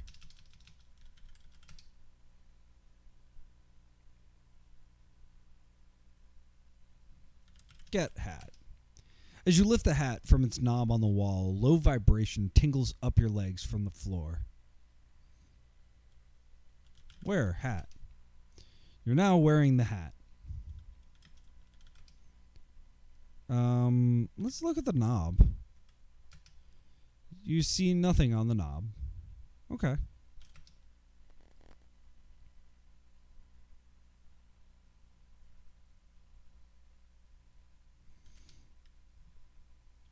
Cool. Well, let's look at the bookshelves.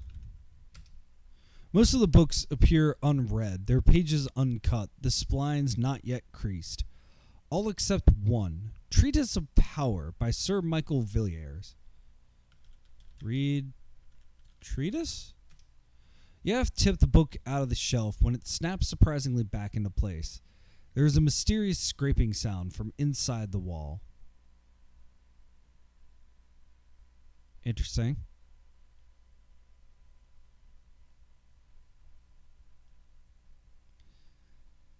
I'm unsure what that just did.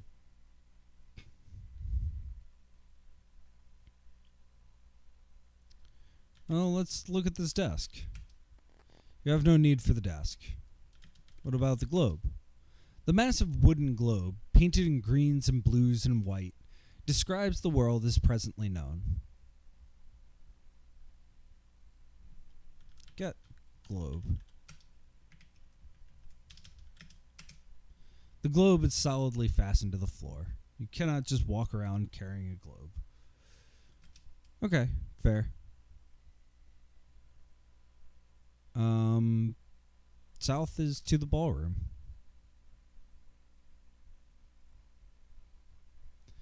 The carpeted hallway turns from west to north here. Extending into the east wing, a long table blocks the way south. A butler takes your arm, pulling you into the foyer. I've not seen your invitation, miss. In the foyer, a grandiose staircase splits and twists up to the next floor here, framing the entrance south of the ballroom. Long hallways lead east and west. Cool night air drifts in through the front door north of you. The butler stands near the entrance to the ballroom. Let's go up. Okay, miss, your invitation. Okay, fine. I'll leave. Bye.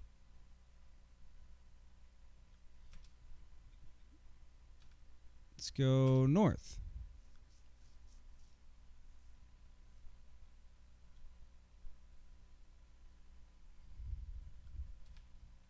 Let's go north again. We're on the front drive. A rutted drive runs north-south here from a high spiked gate through the jungle to Lafond's mansion. You hide in the bushes nearby. Dragoons, conversing quietly, patrol the other side of the gate. Listen. Dragoons guard the gate.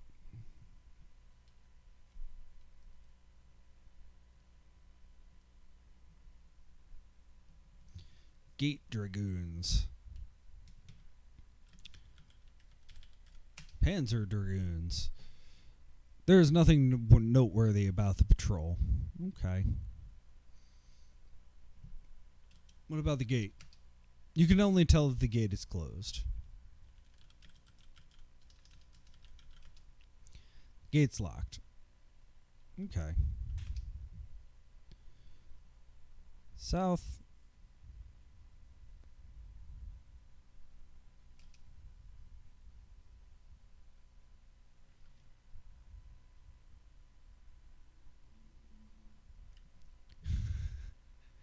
Good night. Thank you for coming out. I really appreciate it. I love popping in on your streams. It's always really good vibes.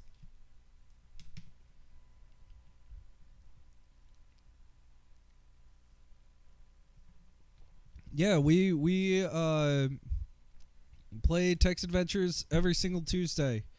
Some of them are even good. Like this one. This one's really good. My co-host is out for the next couple of weeks.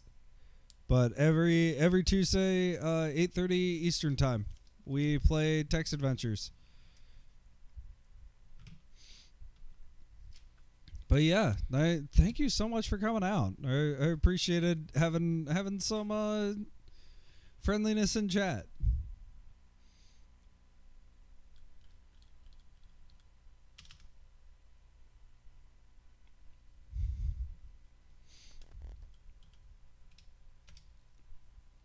So we're back to the foyer.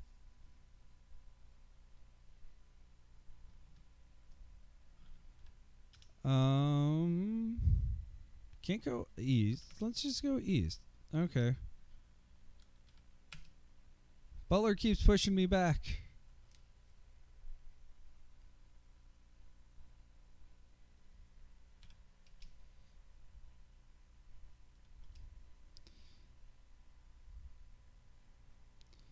So in this I remember being a challenge because this isn't like a straight grid.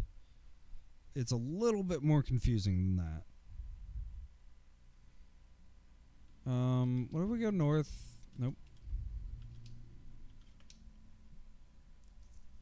Nope. Okay. Down.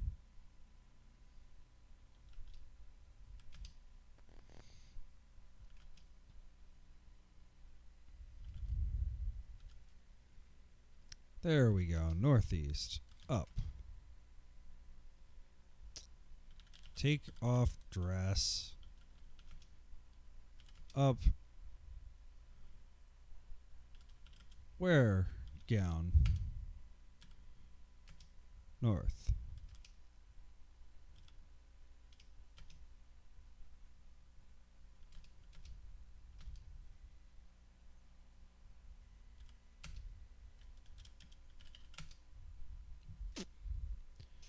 Okay. Grab rope.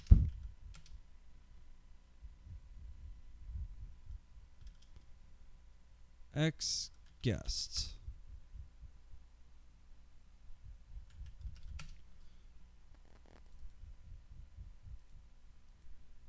All right, so where would I find, if I was an invitation, where would I find one?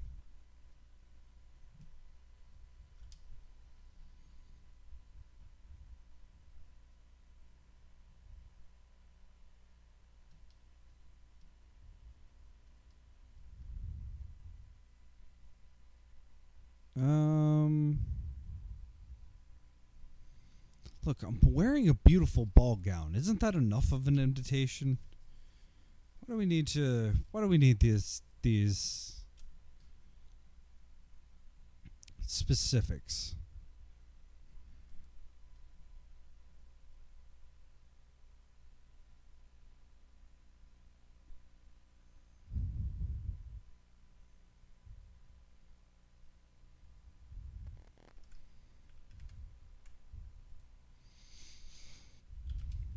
Okay. Can we just go down? You can't go that way.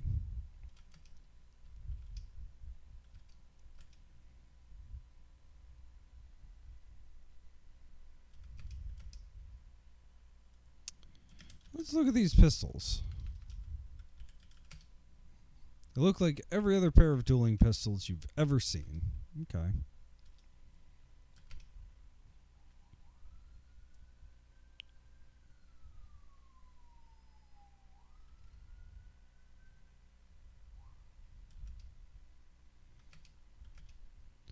What if we go into the kitchen?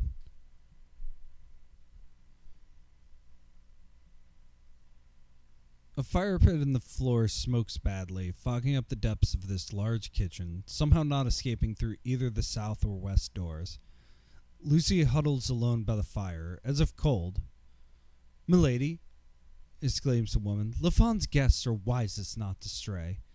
Maybe you should stay at the ball." You find yourself ushered into a hallway.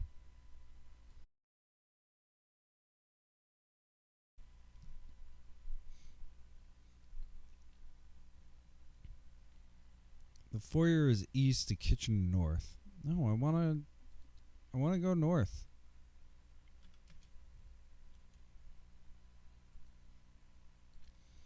Keeps knocking me out. Okay. The butler. Can we X the butler? The butler, scarred and burly, looks uncomfortable in his formal blacks, as if he'd prefer the rags of a pirate.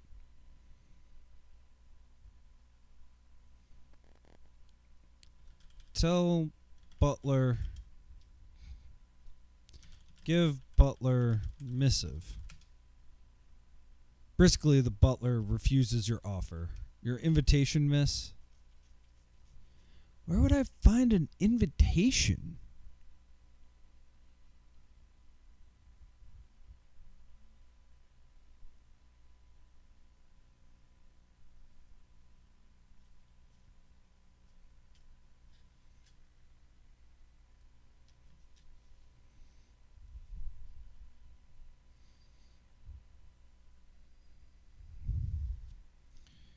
Give butler brooch.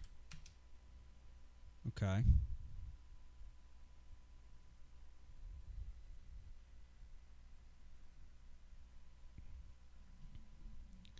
Give butler the bottle of laudanum.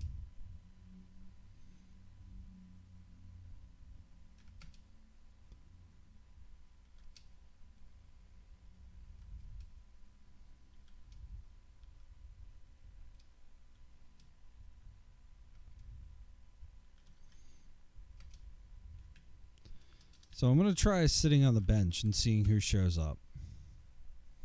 If anybody.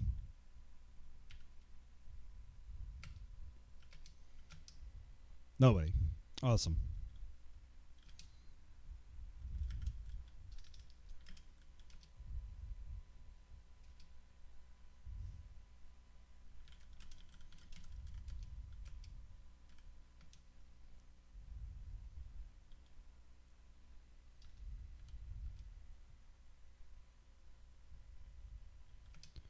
So we're back at the bookshelf. This seems like the right idea. You know what I didn't look at? I didn't look at the portrait. The portrait seems familiar, and you've realized that he's exactly the picture on the front of the banknote Lafond sent you. Same clothes, same surroundings, same pose.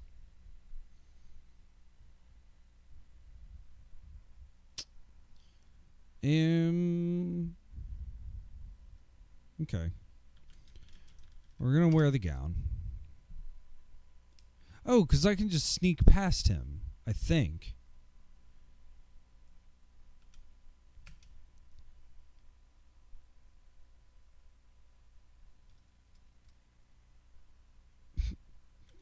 Punch, butler. Relax. Speaking of relaxing, I think now is a good time to take a streamers union break. We have gotten really far. I'm just not sure. Oops, not safe. Save. Just not quite sure where I need to go from here. So I'm gonna take a 5 or 10 minute break, and then In that time, I will really quickly check where I'm supposed to find this. Alright, we will be back. Enjoy the tunes.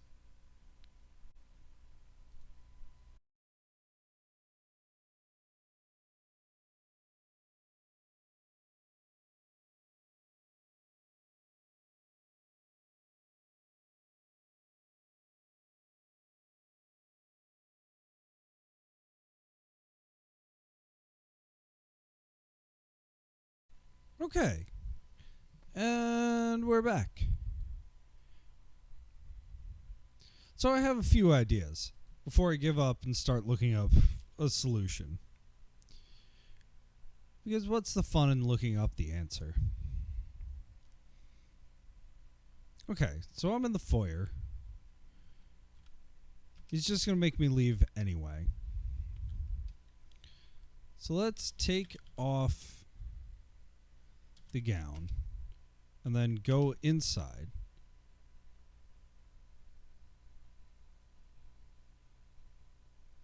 Lucy huddles alone by the fire, as if cold. The woman shrieks, pushing you out the door. Has not the governor made clear his position on light skirts? Out, slattern, before I report you. Her voice drops to a whisper. Sorry, but it's not safe around here. Stay in the village. You find yourself outside. Okay, wear a shirt. Wear pants. Ask Lucy about invitation. Okay. No dice. Let's go back that way. Let's go south. Let's go northeast. Let's go up.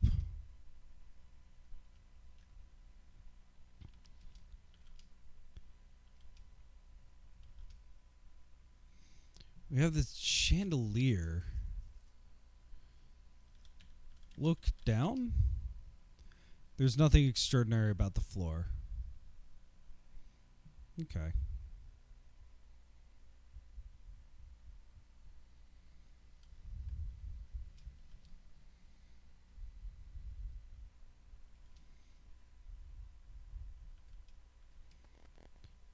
So we've gotten back to the clearing.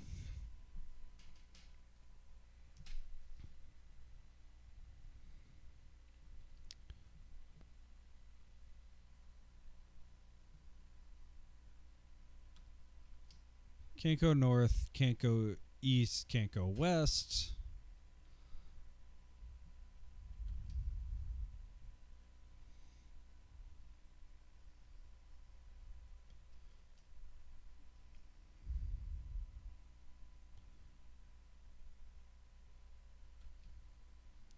There's a bench built into the wall. You can see a hole.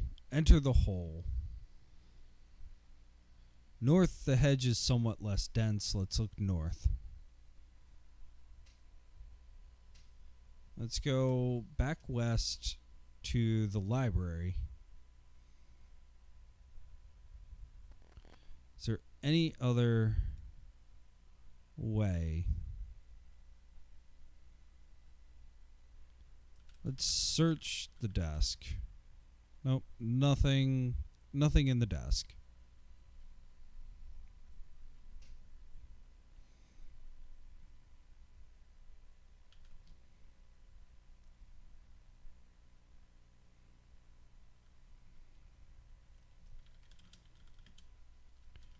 Take off shirt. Take off pants. Wear gown. Let's go back north. There's the butler.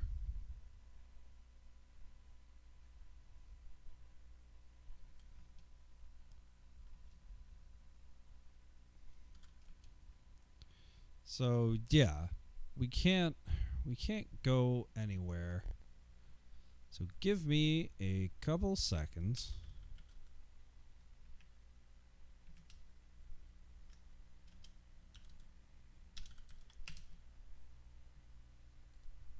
To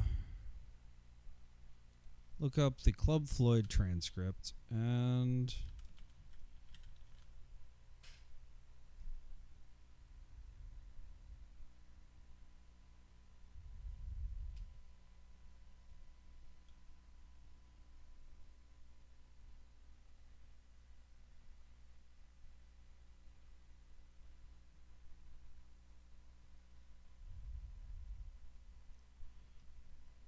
You're joking that I soft locked myself.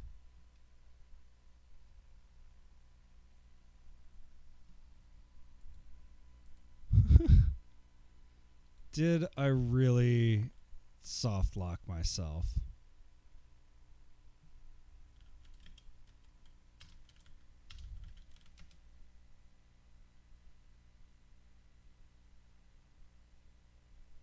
Oh my gosh. Oh my god. Hi, Emmy. I did soft lock myself. Well, that's great. It's classic. Okay. Good news, bad news. Good news, I can definitely speed run this. Bad news, oh my gosh. Really?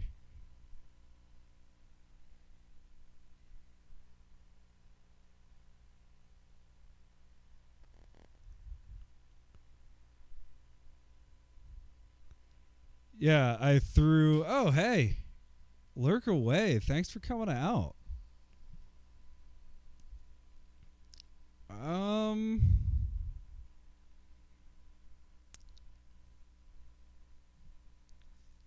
Yeah. Yeah. The invitation is all the way back at the beginning of the game. Perfect. Well, let's save this.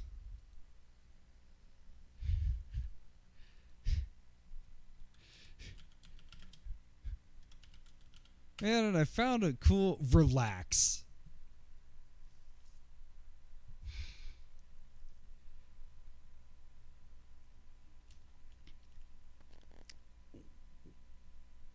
Well,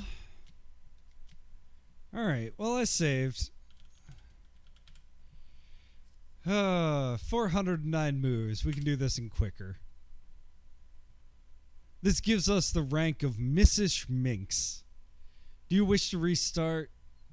I guess so. So I'm sorry. I'm going to not read all of this because we've read it quite a bit. And I'm going to really quickly speed run this to where we were.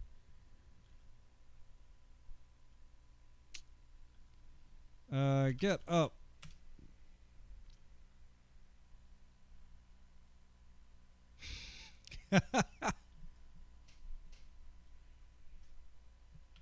Wait. We have time passes. Captain Jameson comes out. We wait.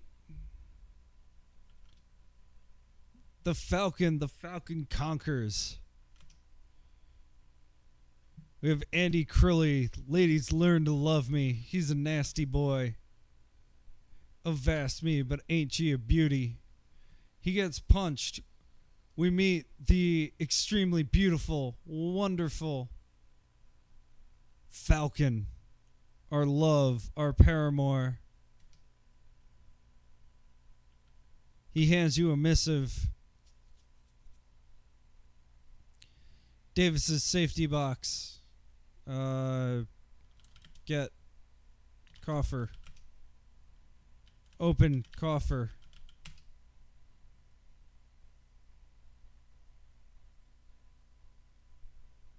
Okay, he takes us.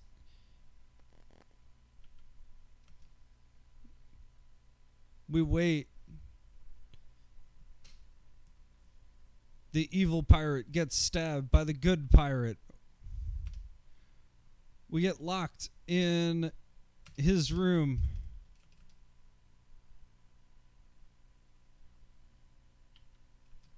We wait. Captain Jameson, looking beautiful, tells us that he is going off to go fight the evil Jean Lafond. If anything goes wrong, turn to Cookie. You should know why I hate Lafond. He killed my brother.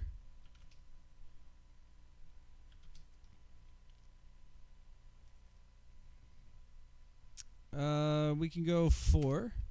Oh, we have to stand up. Get up. Get up. We're on a landing. I don't really want to do this. Jameson comes back. He gives a jeweled brooch. He drops the coffer on the floor. Let's get the coffer. Let's open the coffer. And it reveals an invitation. Let's take the invitation. The thing that we needed 370 turns from now. But while we're here, let's read the invitation.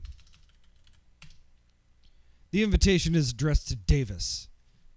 In honor of Jean Lafond, recently proclaimed governor of Saint Sinistra, a dance at his mansion, Ananas Road, Saint Sinistra. Formal dress and invitation required. A ball! You haven't been to a ball in months! Great.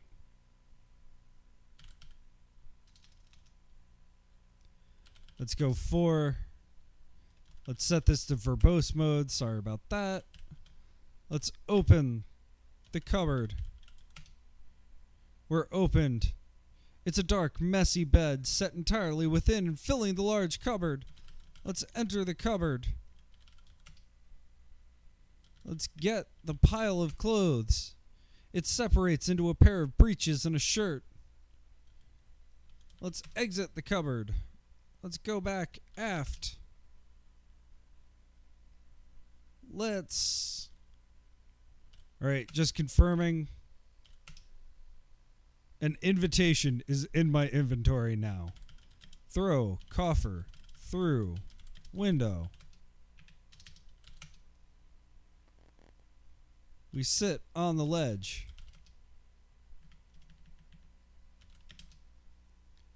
The ladder drifts within reach. We go up. In these clothes, you jest. The only good news is that, you know what? I already died.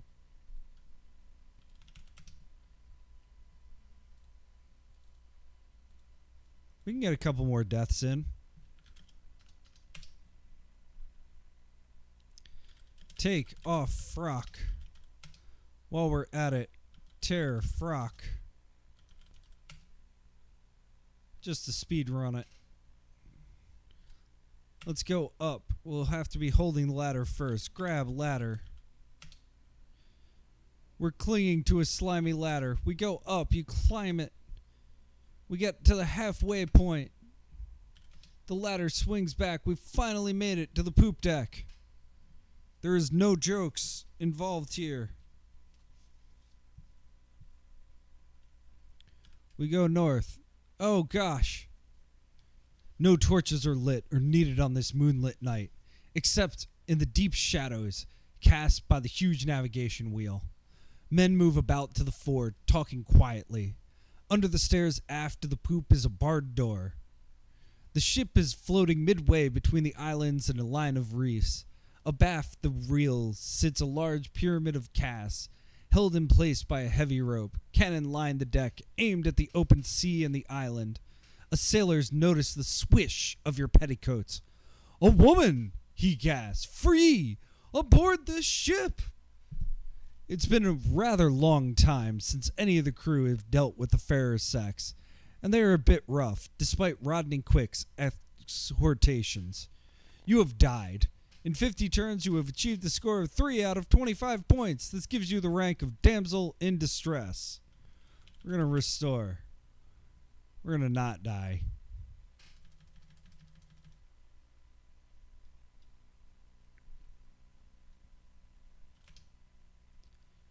We're going to wear the shirt. Oop. Take off frock.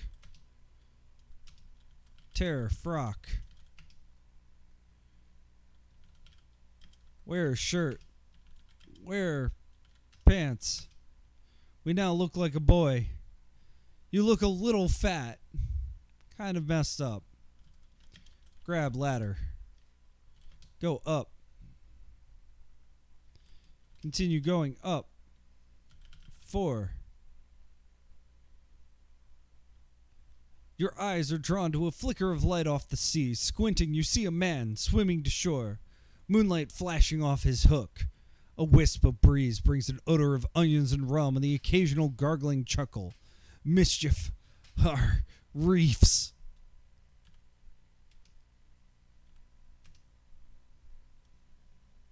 So we pull the lever up. Great. We go 4. Oh no, we're on the bowsprit.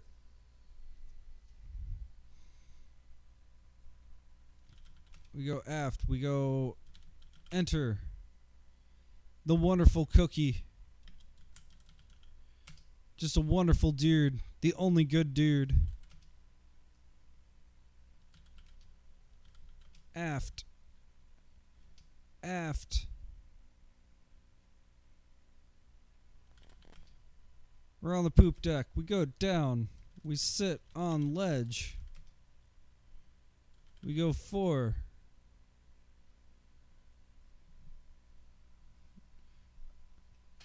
We go down. We go 4 again. We have the fire. That's okay. Let's get the bottle. Let's get the mirror.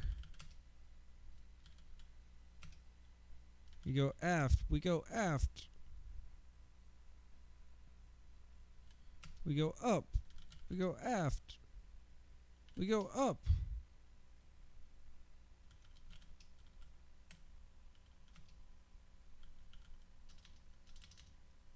We dip rag in water.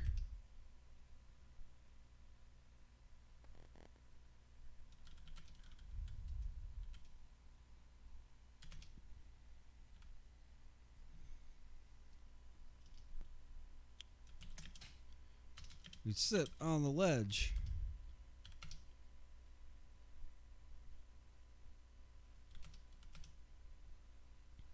And once I get back to where I was, we'll go back to reading in depth because that's all the fun. But we throw the rag over the gate. We solve this problem.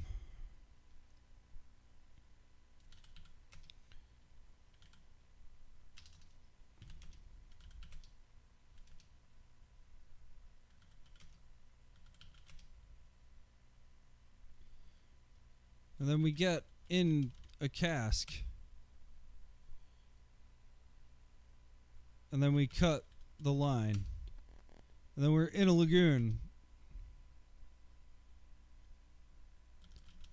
Let's get the pork. It's obviously useful.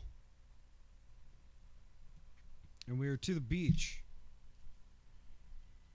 We go west. Oh, get out. We go west. We go north. We go east. In the folly. We sit on the bench. Captain Jameson enters the folly, stooping to avoid the flowers dangling over the door. I thought I heard someone. What the devil are you doing here? Lafond is a dangerous man to play with. Jameson sighs. What an astonishing girl you are, my dear. And so ingeniously dressed. He plucks a flower from the tangle above the door and sets it in your hair. The beauty in this blossom is nothing to yours. Catching his breath, Jameson pulls you against him, his hands circling your waist, crushing the flower between you. Darling, he whispers, leaning over you. Oh, my angel. My lovely, Jameson says huskily. His eyes burn intently. They're blue like the sea on a summer day. A shiver of warmth flows through you, and you tremble at his touch. The pirate's hands, warm and exciting, caress you, searing through the thin linen of your chemise. His lips near yours, his breath softly scented. May I kiss you? So last time we said no. Should we let him kiss us? This time?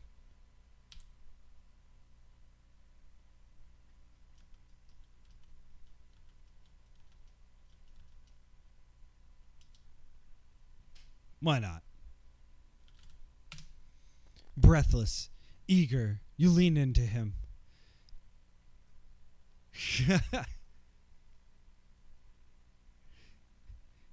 He's a very hot pirate.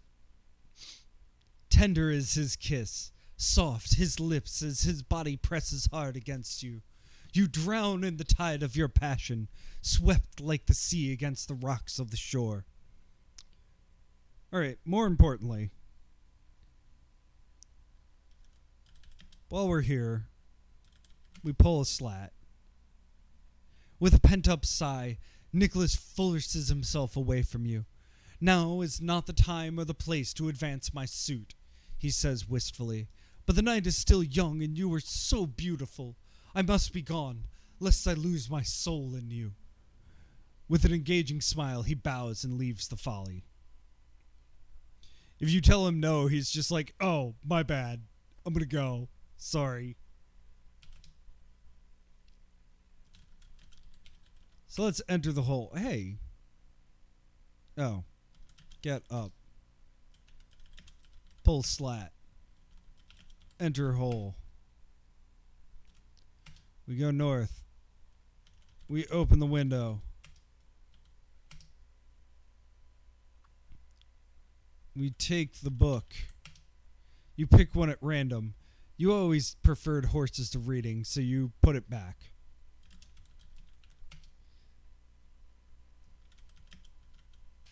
We take the treatise. There's a mysterious scraping sound from inside the wall. I have no idea what this does. We don't want to go out there, so we just want to go back outside.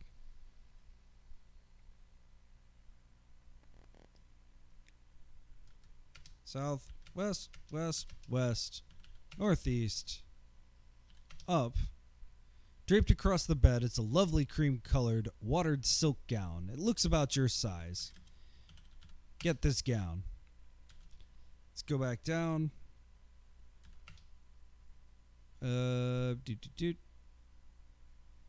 Southwest, north, east, and in.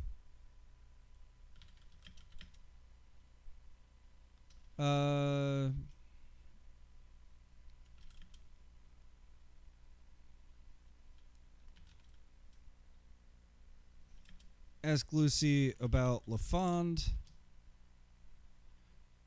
She hasn't found Lafond's papers. She hands us a garter. We take the garter.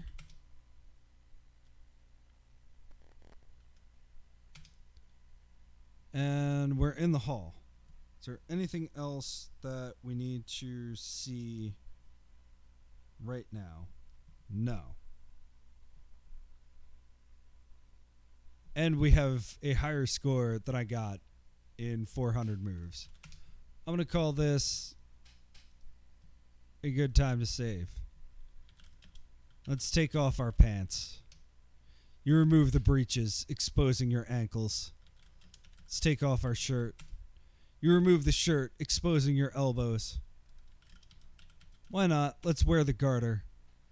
You slide the garter up around your thigh. You wear the gown. The beautiful ball gown fits perfectly, the creamy silk bringing a glow to your cheeks. You comb your hair with your fingers and bite your lips to make them red. We are now on the foyer. A grandiose staircase splits and twists up to the next floor here, framing the entrance south to the ballroom. Long hallways lead east and west. Cool night air drifts in through the front door north of you. The butler stands near the entrance to the ballroom. So, south to the ballroom. The butler prevents you. Miss, your invitation?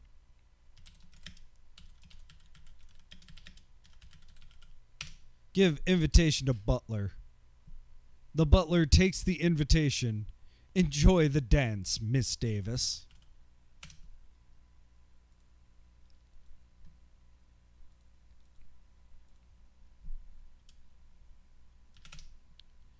The sea of spectators parts to admit you, murmuring approval.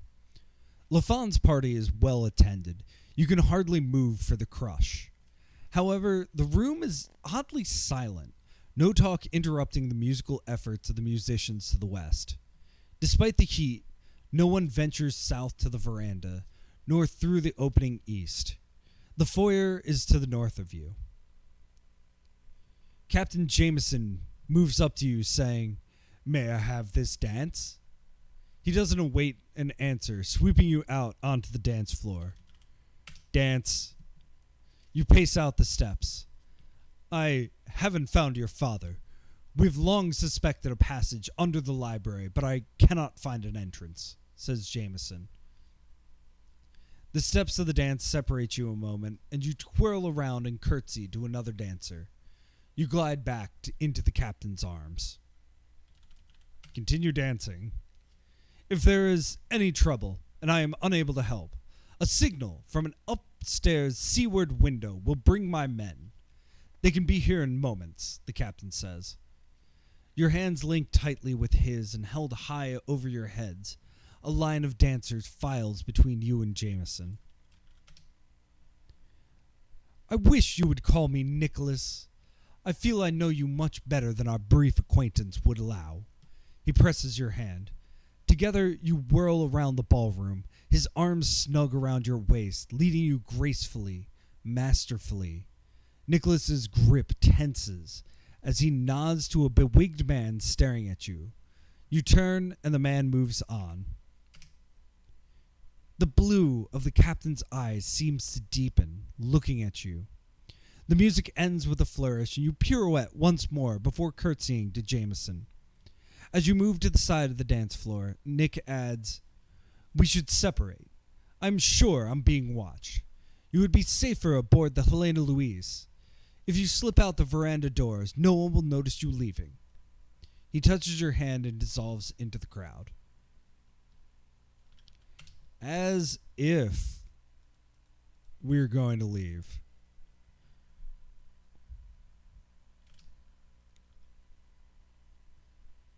There's an opening east. There is a venture south to the veranda.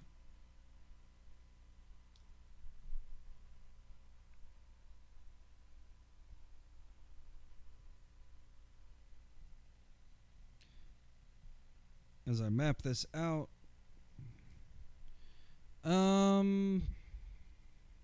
let's go east. Oh, it's the supper room. One long table settled across the north entrance indicates that supper was served here earlier. West of you is the ballroom.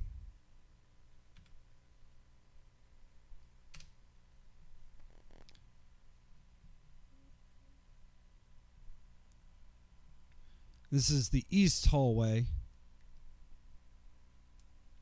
The carpeted hallway turns from west to north here, extending into the east wing. A long table blocks the way south. And this is the library. Nice. Okay.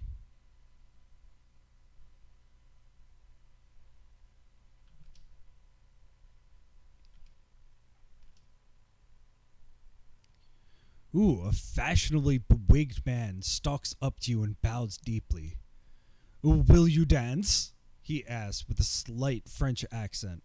"Not that you have much choice. If you turn me down, your father dies." Alright, I guess dance.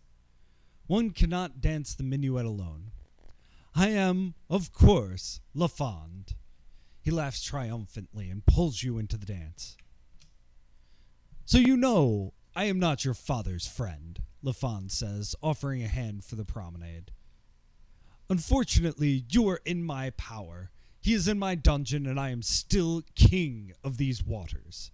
A gold ring flashes on his hand. It seems vaguely familiar.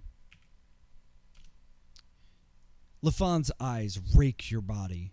"When I am ready, the butler will summon you to sup with me in my room. It may be some time. We will find much in common before dawn, I am sure. That I may free your father." Lafond bows as the dance ends and kisses your hand. He cocks his head, curious.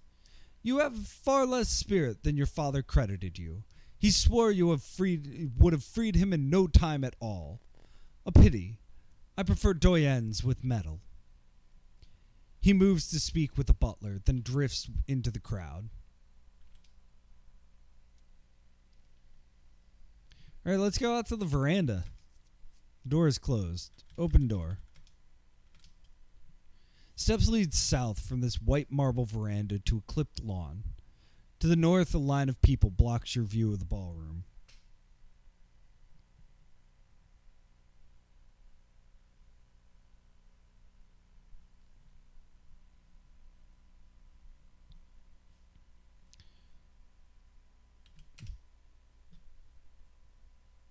And then this is the lawn to the veranda.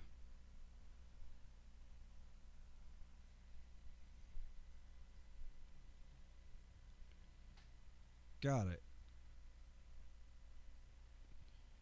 I'm running out of...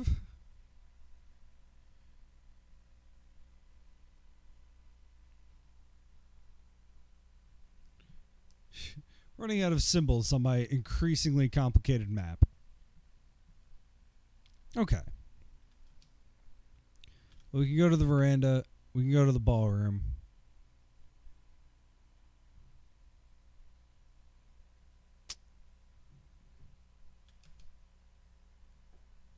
Let's go up. We're at the stair landing. Because if I remember right... Alright, there is a parlor.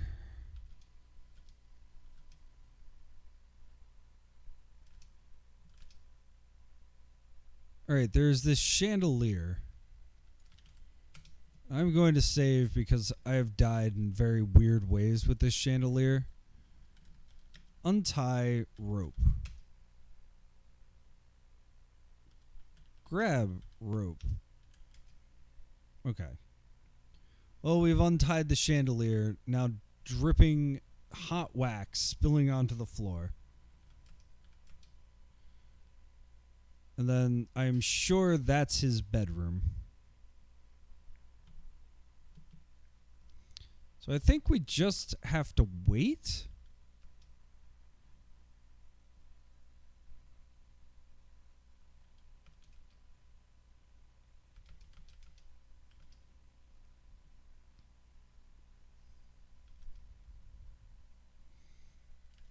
Well, who can we dance? Whoops. One cannot dance the minuet alone.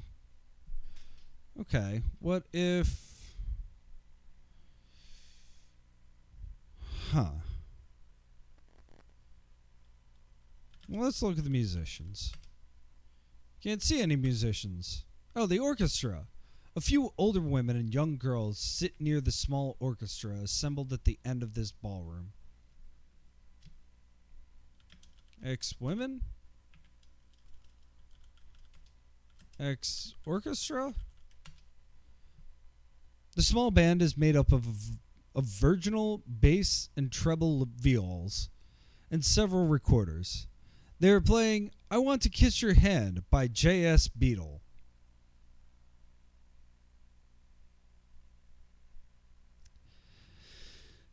Okay. I do love that.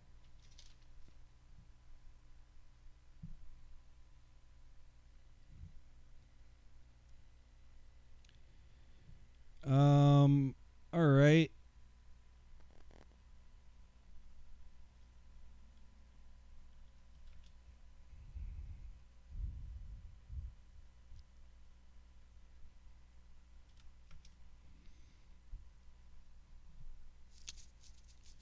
So what can I do here? I could probably go out to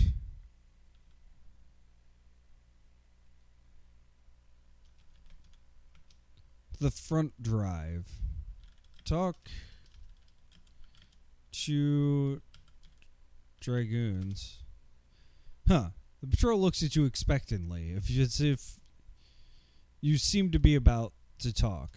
Ask dragoons about Lafond? A rough voice yells to leave them alone. Okay.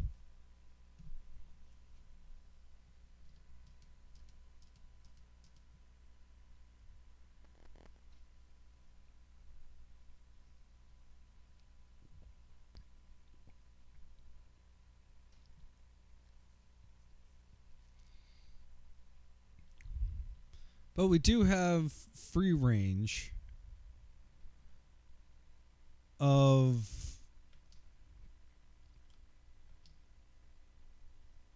everything. Talk to Butler. Ask Butler about Lafond. He has retired to his room and requests not to be disturbed.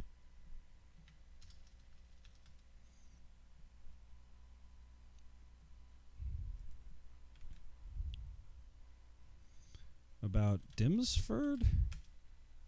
He fails to notice you've spoken. No, it bounces us back.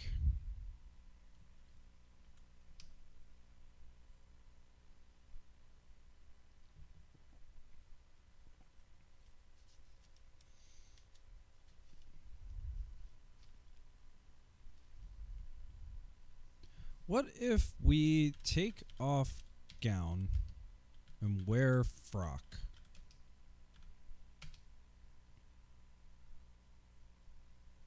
Oh no, okay. Well, take off frock, wear a gown.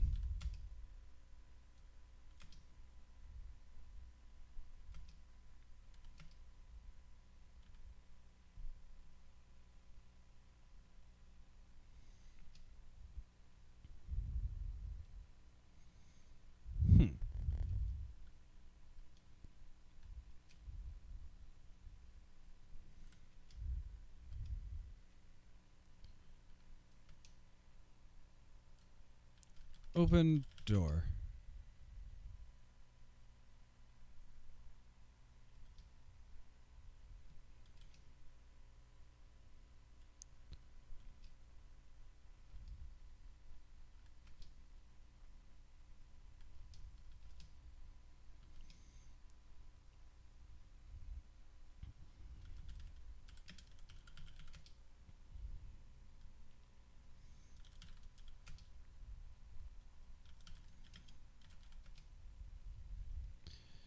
Well, that would be pointless.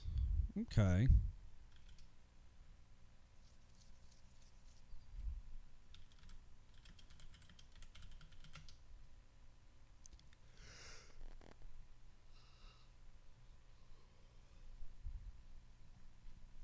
So this is about where I got last time, and then I died.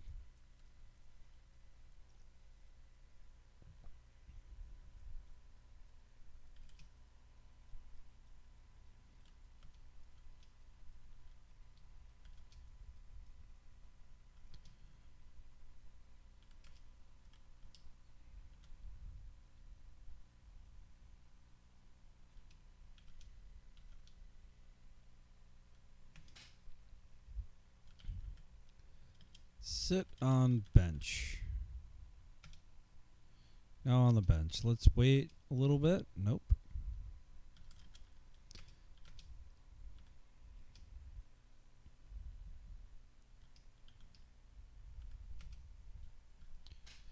So, Lafond, however, the room is oddly silent. No talk interrupting the musical efforts of the musicians to the west.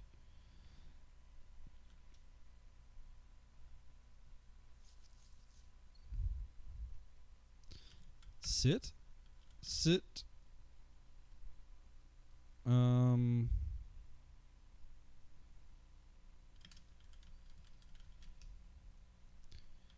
Get recorders.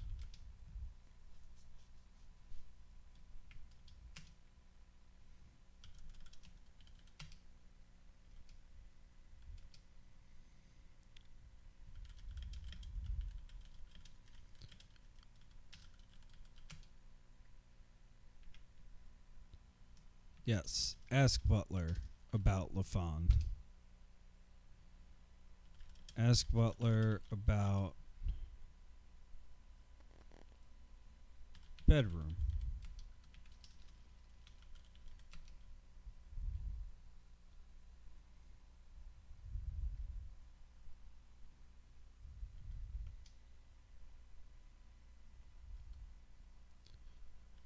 So to go straight east is private?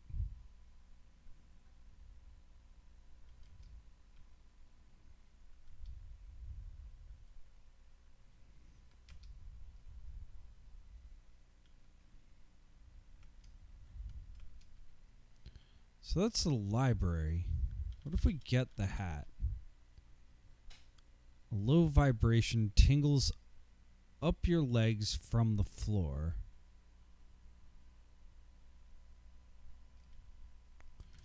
Get treatise now.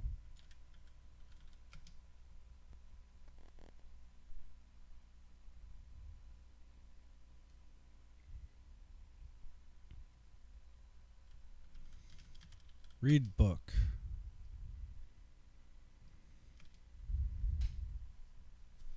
So what is this knob? Turn knob.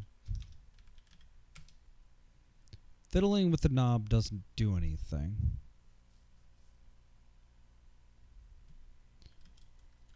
Drape?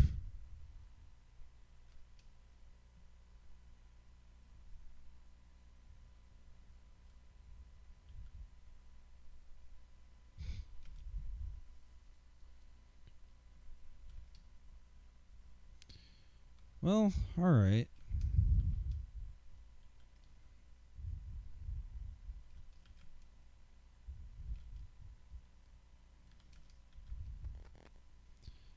You scuttle underneath the long table. I didn't notice that before.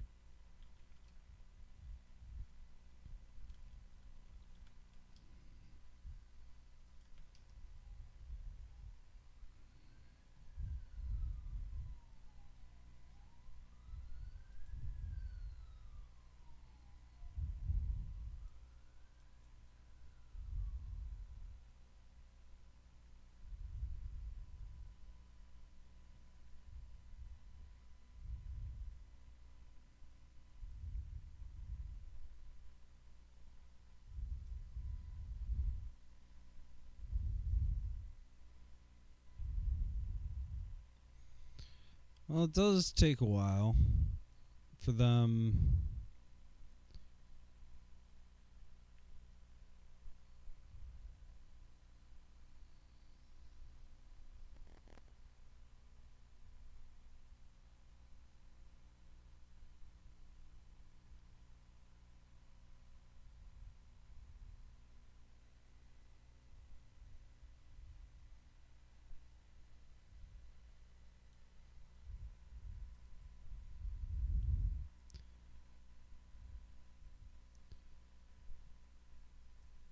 Huh.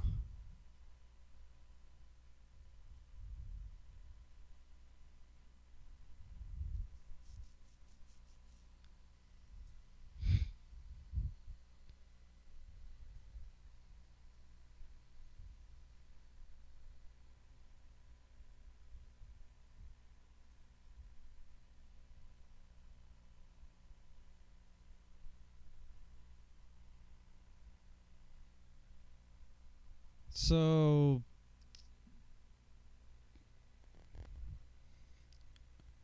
just trying to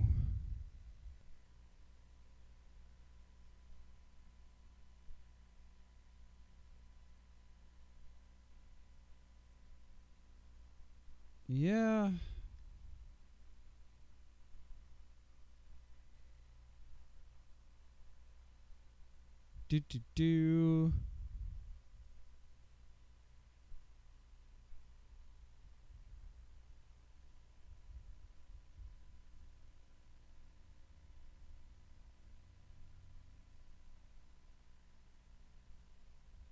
Do. I'm just trying to figure out what I am supposed to do it.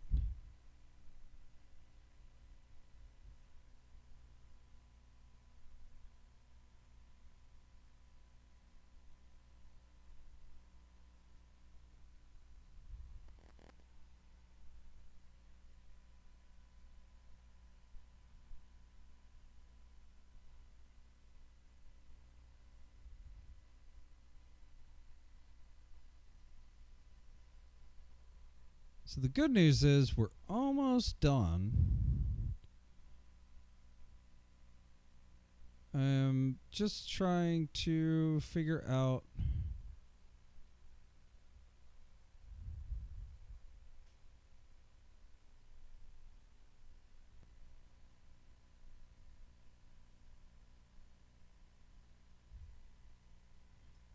Okay.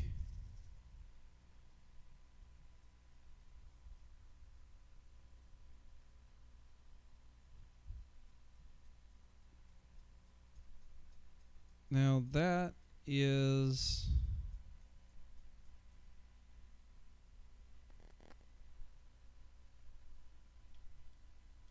interesting. Okay. So I did have to look this up. But let's go back to, we can just go inside the ballroom to the supper room to the east hallway, the library. Let's look at the globe.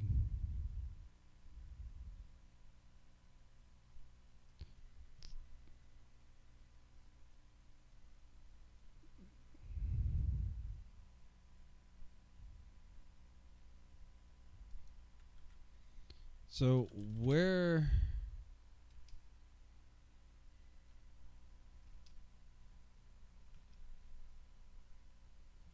How are we supposed to know that?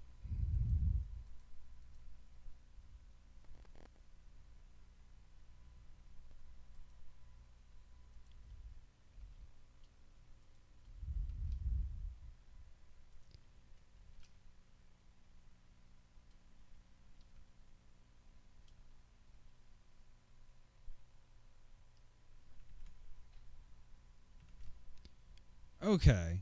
So this is the one thing that seems like complete and utter moon logic.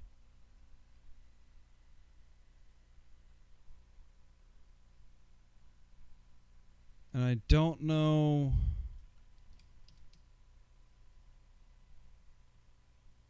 why. I don't know how we're supposed to know this.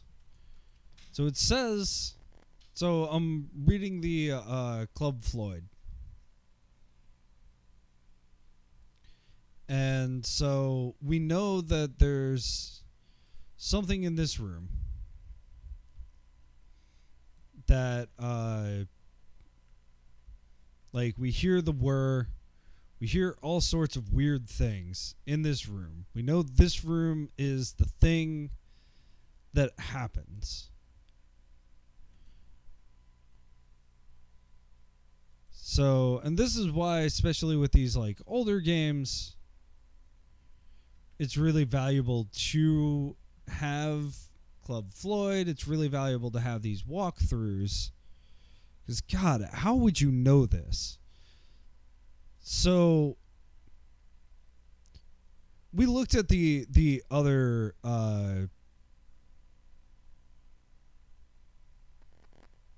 feelie, which was a letter, and it was just plot building. That's great.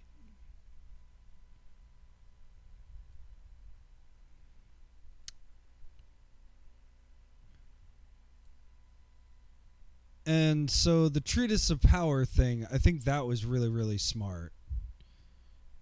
Because it's well signposted. What's not is that you're supposed to understand that this note means that we need to press the island of Saint Sinestra on the globe to open the gate. I don't know if this means that we're going to miss more plot, but I would rather finish this up. It looks like we can do it, so long as we do this. But okay, the massive wooden globe, painted in greens and blues and white, describes the world as presently known.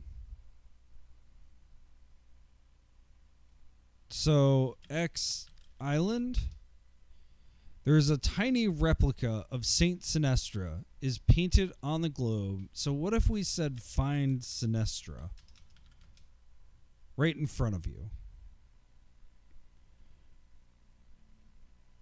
What if we said search globe? You can't search a globe. So like what? How are we supposed to figure that out? So there is a tiny replica of Saint Sinestra painted on the globe in greater detail than any other country, showing even the road from Santa Ananas to Lafond's mansion. Touch island. You press the painted island and it sinks into the wooden sea.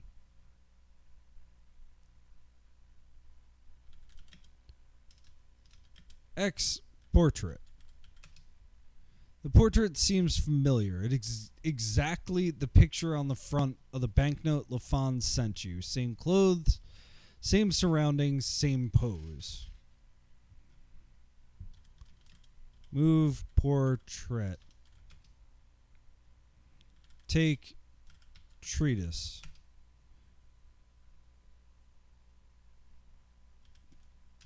Push island.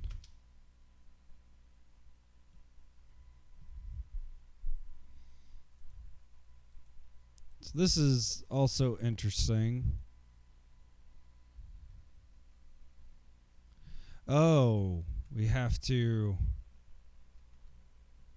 all of the things in here. So we need the hat as well.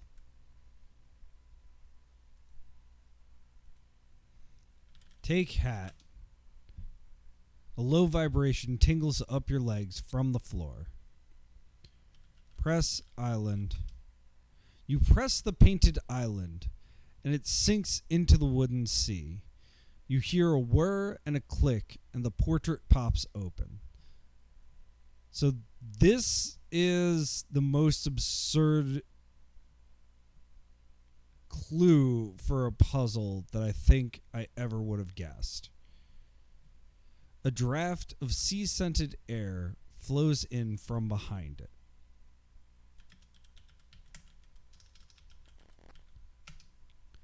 Cool air seeps out from the portrait. Enter portrait. For safety's sake, you leave the hat on its knob, best to not show that you've been wandering. You move beyond the portrait into the flickering torchlight. We're in a stairwell. Cool, salt air blowing past a torch on a spiral staircase below you ruffles your hair and circles south into the library.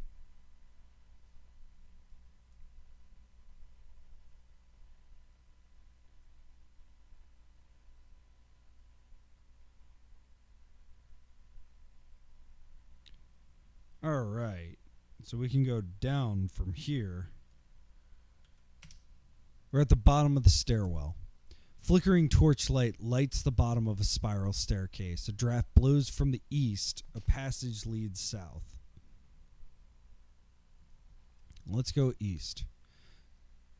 We're in the north passage. A strong, wet breeze blows from a low doorway to the east. A circle of light leads west. The passageway continues south. Okay, so this is the guard's bunk room. Once a cell, now with the door missing, made into a guard's bunk room. This room is distinctly uncomfortable. Gasps of air are forced through a crack in the seaward wall of the room. The way out is west of you. A powder horn hangs on a long strap of the wall. A canvas cot is shoved against the wall. Sitting on the cot is a large key. Get key. Get horn. X cot. It is an uncomfortable canvas cot, old and torn.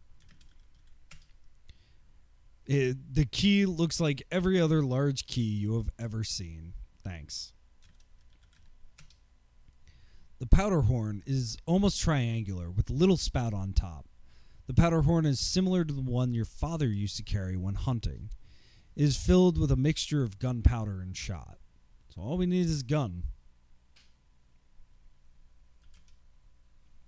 Alright, let's go south. We're at the far end of a dank passageway heading north. A wooden door leads east. Open door. We talked about this with Weight of a Soul, how important it is that it would just open doors for us. This tiny cell is airless and shivering cold, entirely empty of anything but darkness. A wooden door leads west.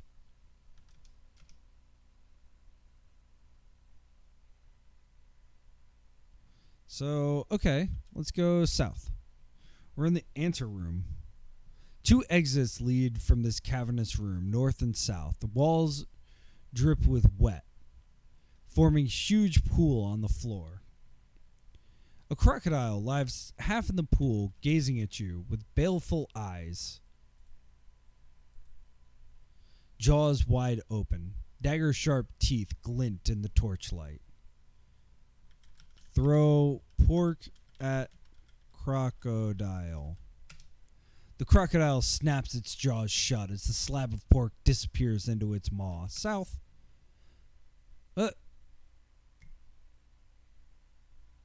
The crocodile roars at you. You retreat to the north entrance and the monster stills, waiting, chops open, almost smiling. Well, alright.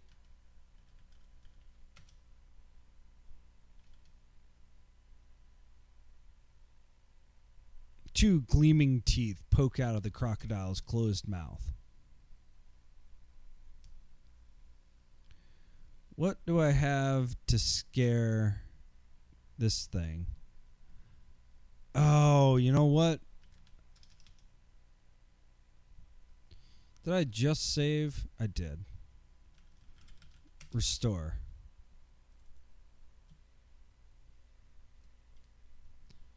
We do have the bottle, right? Yeah. Squeeze bottle on pork.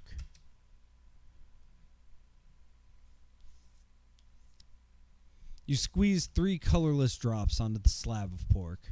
A patch of salt dissolves as the laudanum absorbs into the meat. Throw pork at crocodile.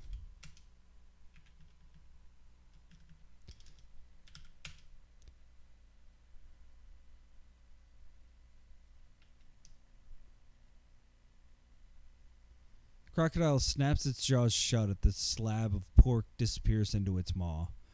With an inaudible creak, the crocodile's mouth opens again. Without warning, the crocodile relaxes, eyes closed, asleep. You edge past the reptile. You sense, rather than see, the rusty skeletons of old cages and torture devices that line the walls of this cavernous room. One flaming torch, high on a wall, casts mad licks of light into the darkness. Passages lead north and west. Set deep into the rocky floor is a closed trapdoor. A pair of manacles hangs from iron chains high on the wall. Open trapdoor? The door creaks open to reveal a black well, water hushing deep within. So we have gotten past that.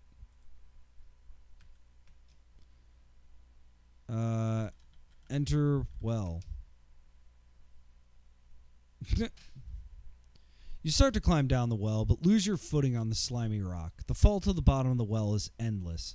You've lost consciousness by the time the water overtakes you. You have died. In 343 turns, you have achieved a score of 14 out of 25 points. This gives you the rank of Plucky Lass. Alright, let's restore.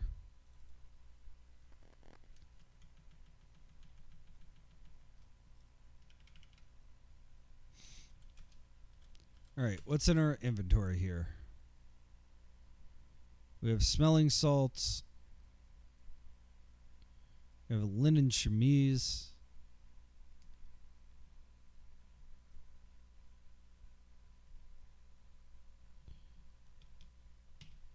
Can we tear the frock again? You rip a large rag out of the cotton frock. You already have a rag.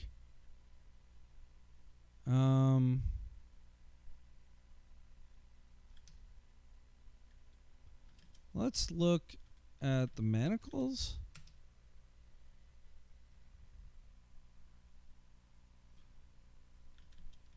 Let's look in the cages. Nope. Oh, well, let's get the torch. You can't reach the torch. Ladies don't carry them anyway. Do love the writing in this.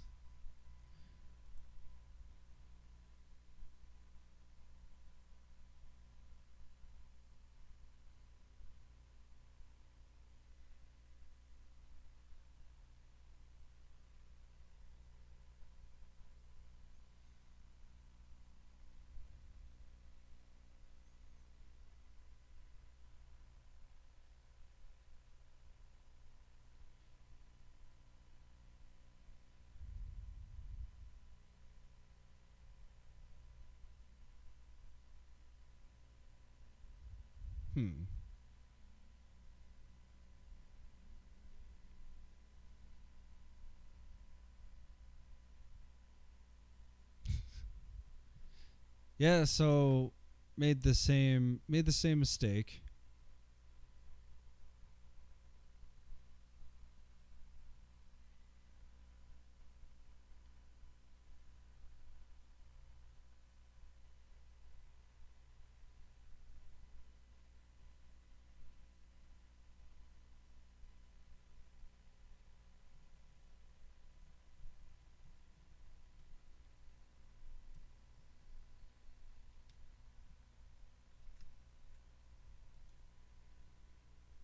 Oh, wait a minute. Okay, that's why.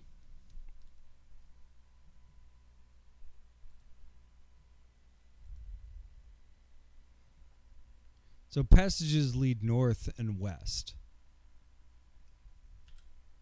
Let's go west. It's a corner. The short passage turns from east to north to stop abruptly at an iron door.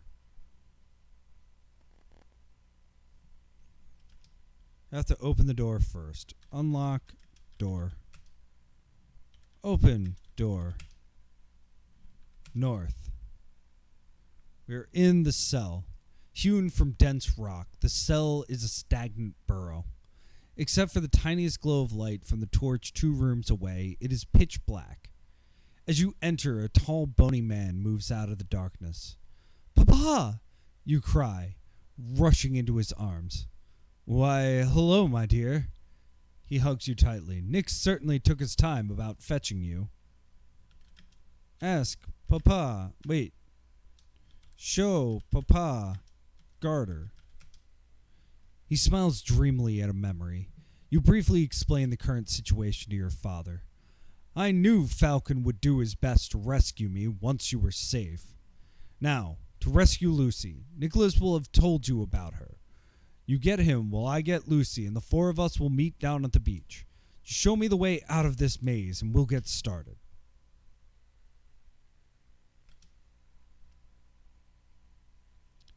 So this has nice. Papa follows you. So this has like some of the NPC motion going on. It's also not that intense a maze. Papa mutters. Oh, whoops. Missed some stuff in my speed running here. Papa mutters something to himself. You hear an occasional zounds. Your father stops, smiling at the crocodile. "Hello, chum. How are you?" He bends over the creature and scratches its bumpy snout, muttering, "Never seen you sleep like this before." It stirs to life as your father walks over to you by the north entrance. The reptile, waking, lunges after him, choking on its chain. Well, we don't need any of this.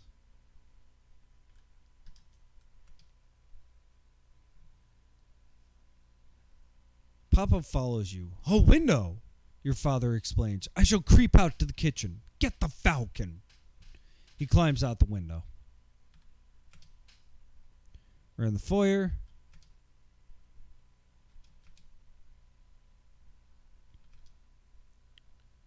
Where is the falcon?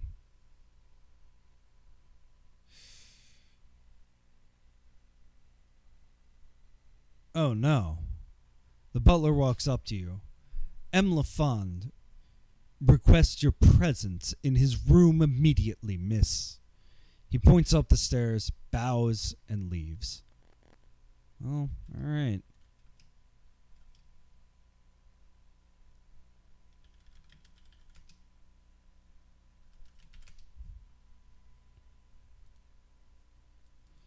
I'm going to make a new save in case this is a long death sequence.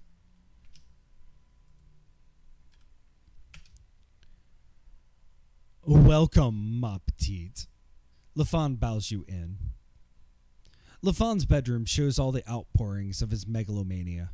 Royal hues of purple and gold weigh down the hangings on the bed and the eastward window, as if trying to smother the moonbeams shining in. Lafond is leering, lip curled. A lace-covered table crouches beside a wing-back chair in one corner. Sitting on the table is a green goblet, a blue goblet, and a flagon. Have some wine. Lafond pours wine into 2 glasses, giving a blue one to you. Drink this down. We have a long night ahead of us. He drains his own.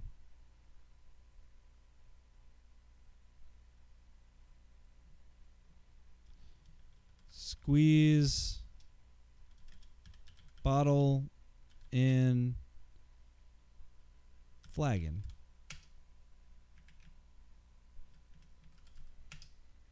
Lafond bounds to your side, grabbing the leather bottle out of your hand before you can use it.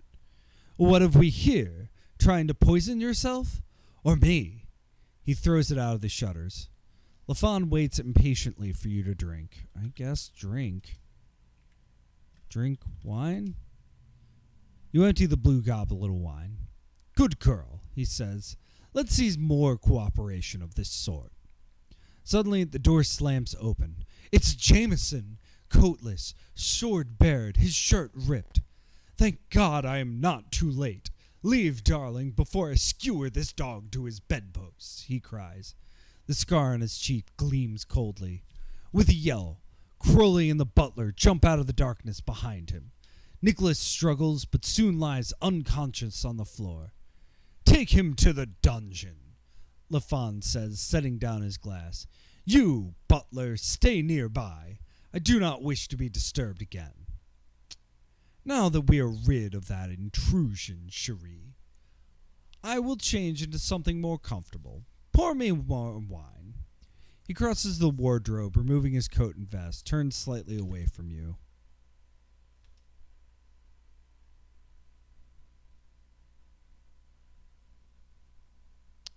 I see how this should go. All right, restore.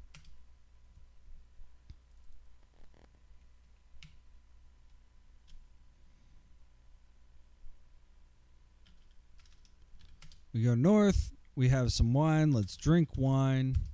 Great.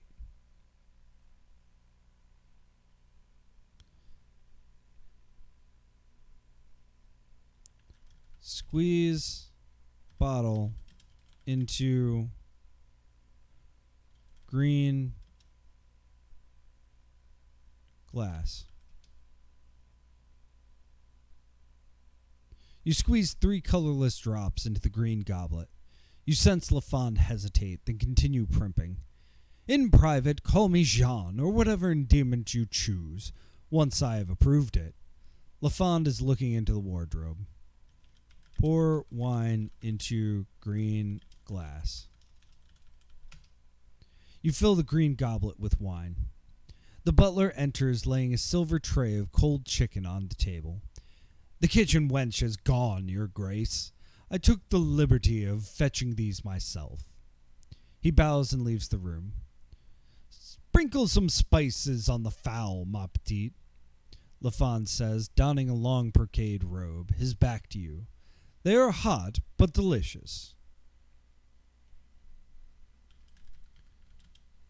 Squeeze bottle on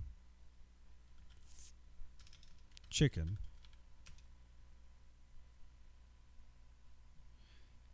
You squeeze 3 colorless drops onto the cold chicken.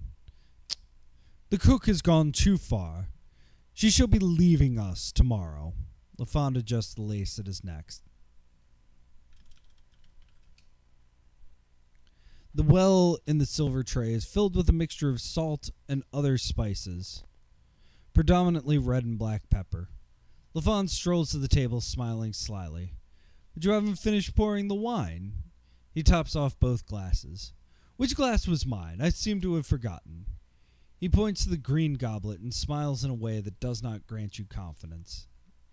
Is this it? Yes. Ah, yes, of course. Lafond obligingly takes the green goblet. He inhales deeply of the bouquet of his wine, and turns to you.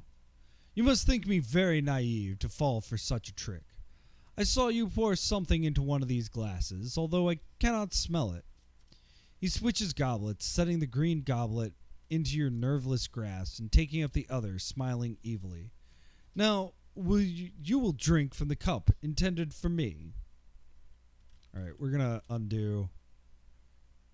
Okay, we're going to put spices on chicken. You're not holding the spices. Drink! We must not waste all night. Get spices. Take a pinch of spices between your thumb and forefinger. Lafond grows suddenly violent. I will not have insubordination. You shall cooperate, minx. He forces a quantity of wine down your throat. Lafond takes the leather bottle and drops it out the window. You shall not need this. You may suffer no headaches in my employ. He lifts his glass to drink, but stops. Your father, for all his idiotic meddling in other people's business, is not a fool. I doubt you are, either. He calls in the butler, ordering him to empty the blue goblet. The man reports no odd taste and returns to his post. Put spices on chicken. Sprinkle some spices on a wing and nibble at it. Oh, god damn it.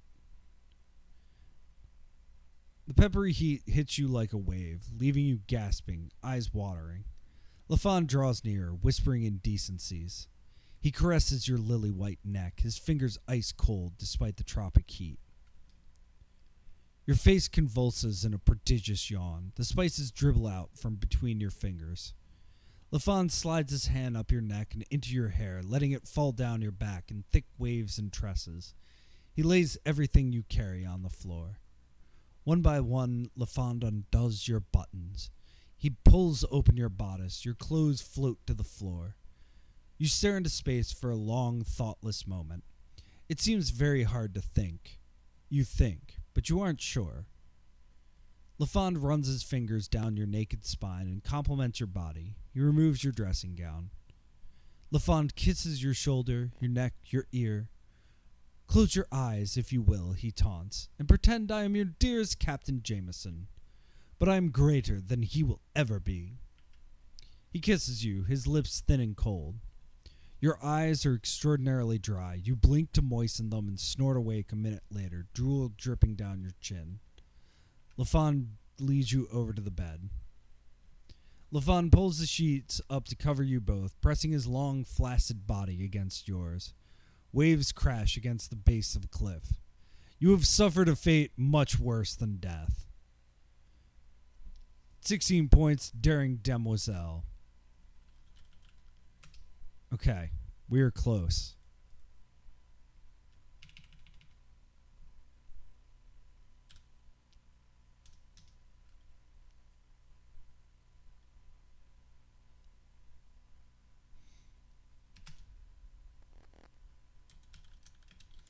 Drink wine.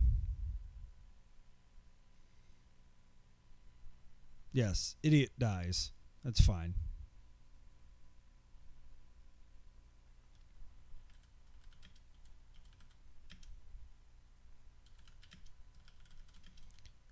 Pour wine into green glass. Pour wine into blue glass.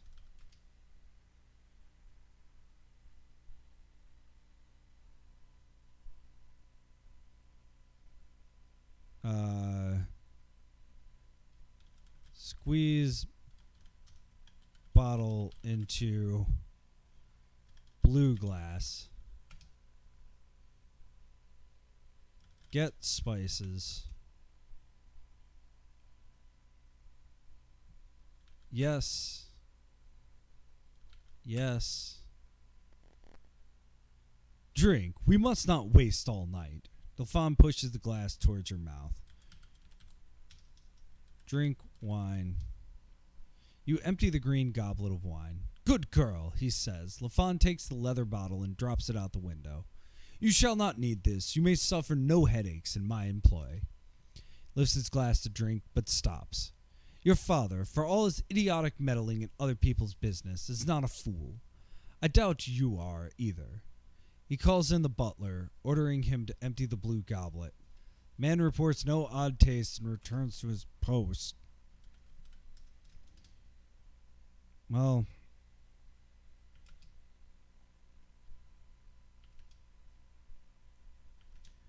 all of this, you hear a thump, foosh, like someone slumping against a wall. All of that, 17. So we are getting closer.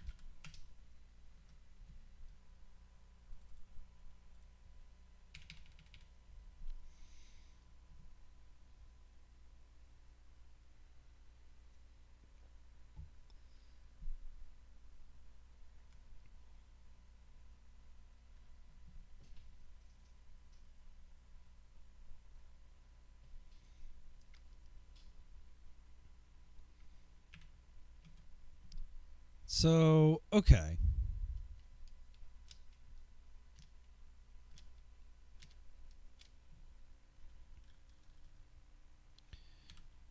North, drink wine.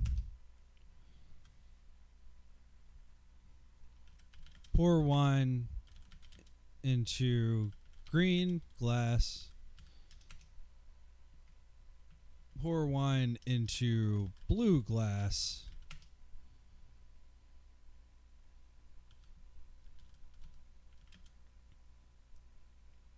Squeeze bottle on chicken. Get spices. Put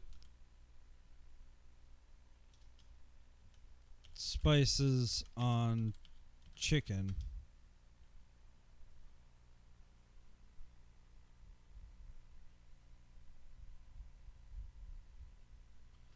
Oh, I wonder.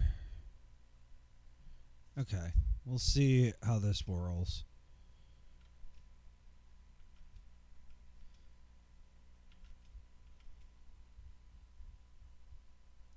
Nope, that didn't do it.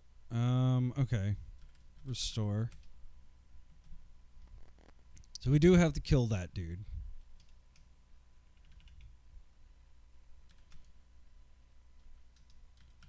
Drink wine.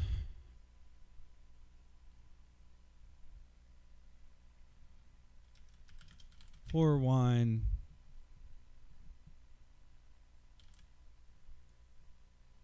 Into green glass. Pour wine into blue glass.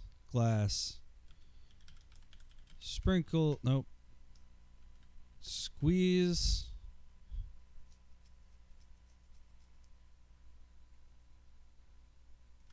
Bottle into blue glass. Squeeze bottle into spices. Get spices.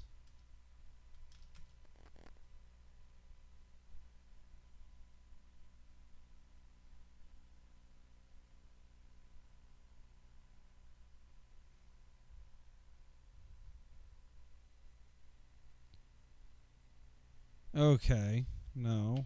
Can I undo? No, I can't. All right, restore. So I have to answer him. North, drink wine. Pour wine into green glass. Pour wine into blue glass. Squeeze bottle into blue glass. Squeeze bottle into spices.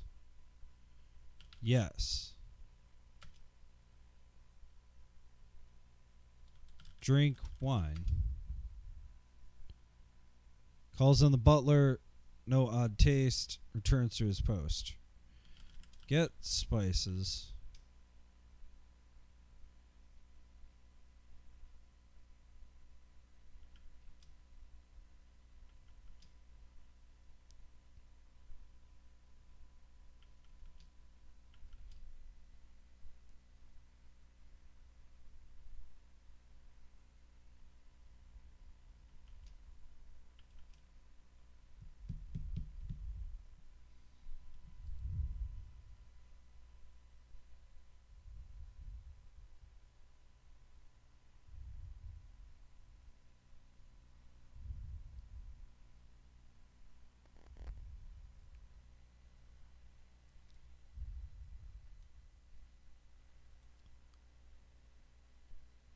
Huh.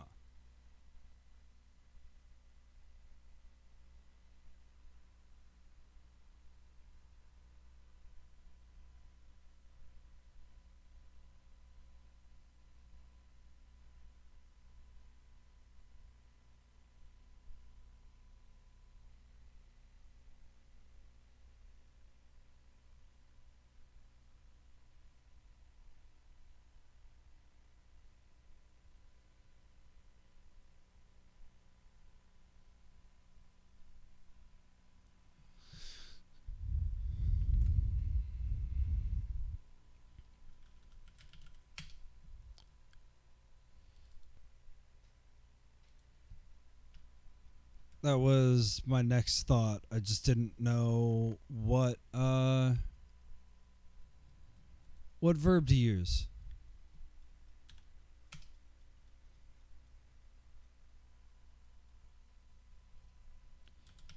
Drink wine.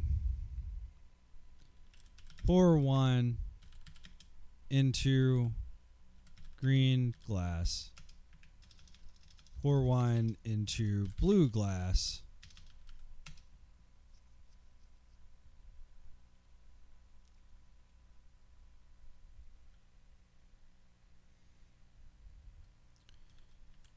Squeeze bottle into blue glass.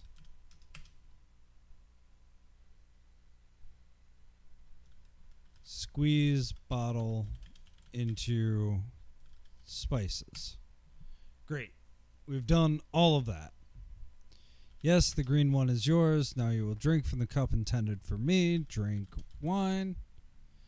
Calls on the butler. Get spices.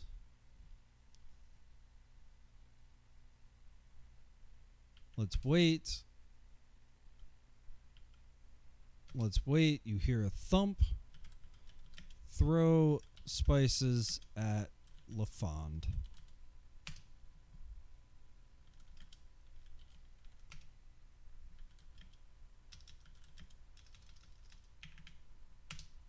You blow the spices off your fingertips directly into Lafond's face. He sneezes, his eyes watering from the heat of the peppers. Reaching blindly for some wine, he instead upsets the table, shattering a glass. Lafond stumbles, cursing out of the room in search of relief. You stand up, quickly pulling on the linen chemise.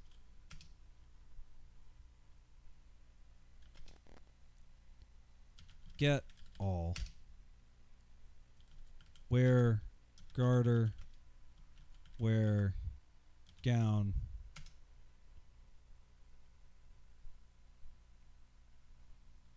Excellent. Oh, wear a flower. You can't wear a flower. How dare you? And we got the silver tray.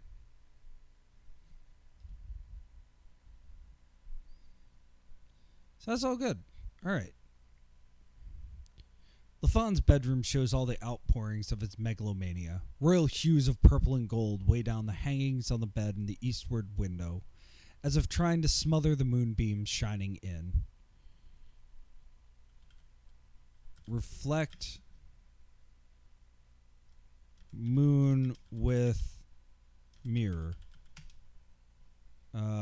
Shine X mirror. Probably a remnant of a pirated lady's boudoir. This bit of mirror's edges are dulled from use. Hold mirror true window.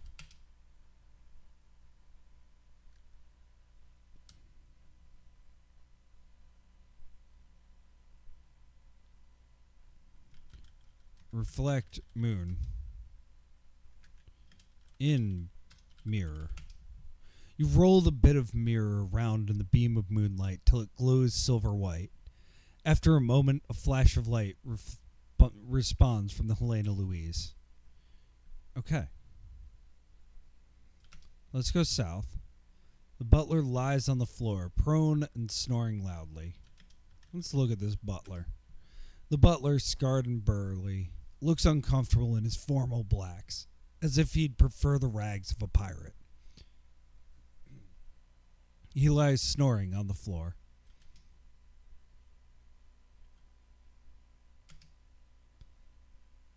We're on the stair landing. An eerie battle cry arises on the wind from all sides of the house, and Jameson's men stream in from all directions, huddling the dancers in the middle of the ballroom.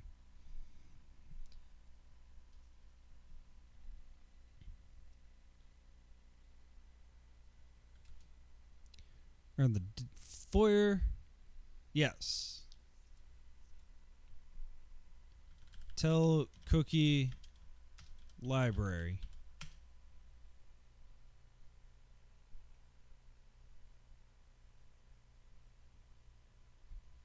Cookie rushes up to you, looking worried. Miss, we must find the captain. Have you any idea where to look?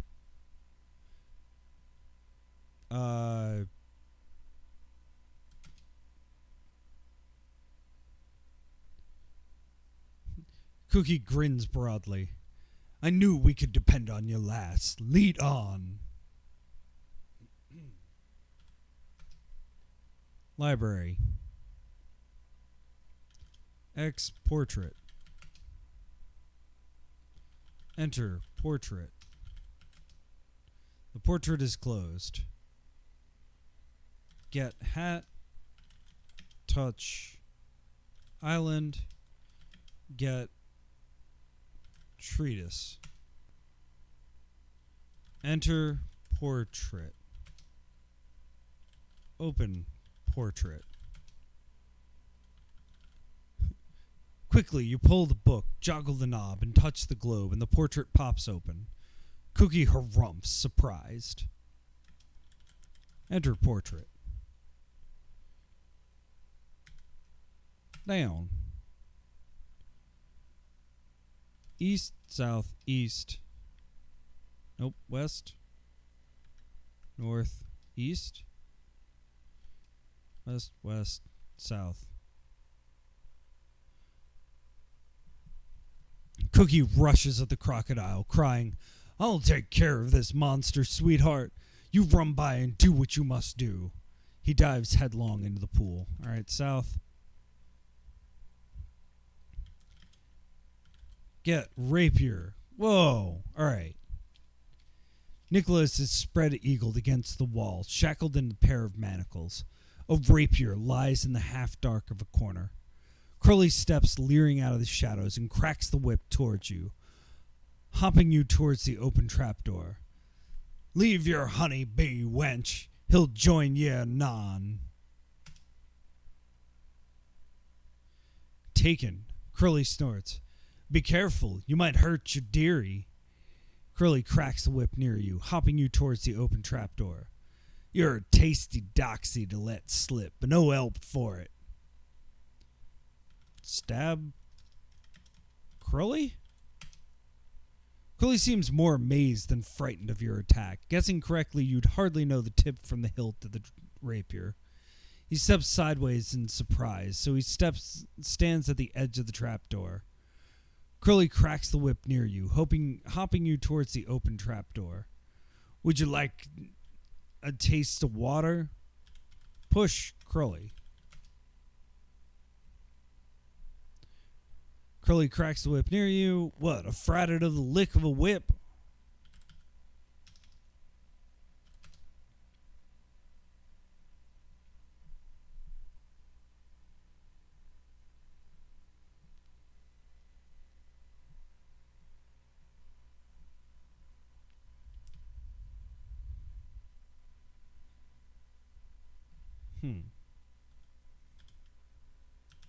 Slash at Crowley? It's a rapier.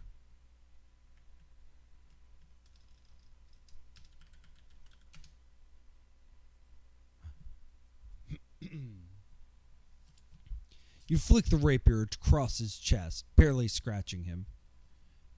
He cries, "Avast me, pricked by a woman," and trips into the trapdoor.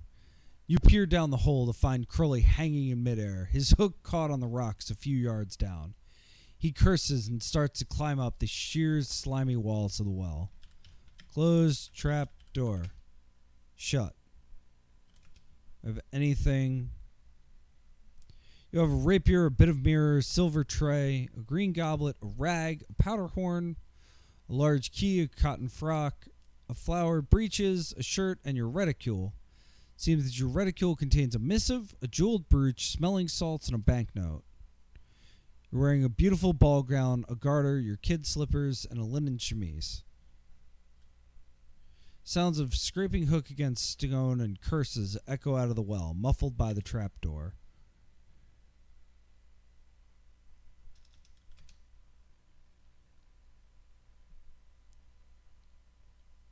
X.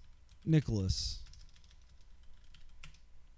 Eyes closed, his skin with the pallor of death. Nick looks entirely spent.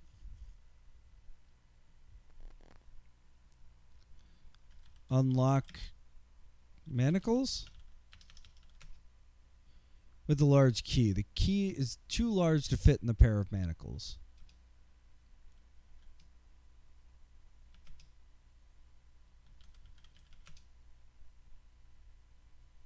I don't know why. Oh, maybe because I reset.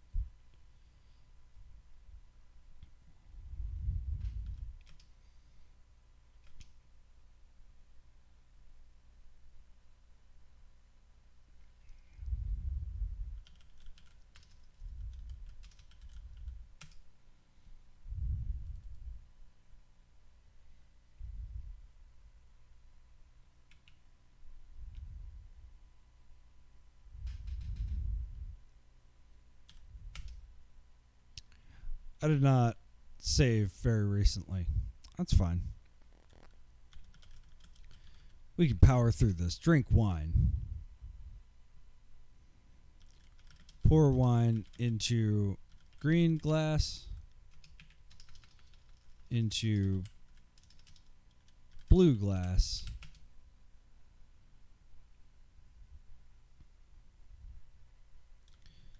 Squeeze bottle into blue glass. Squeeze bottle into spices.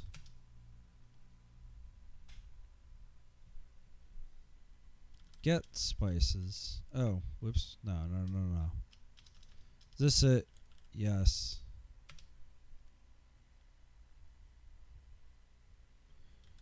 Drink wine.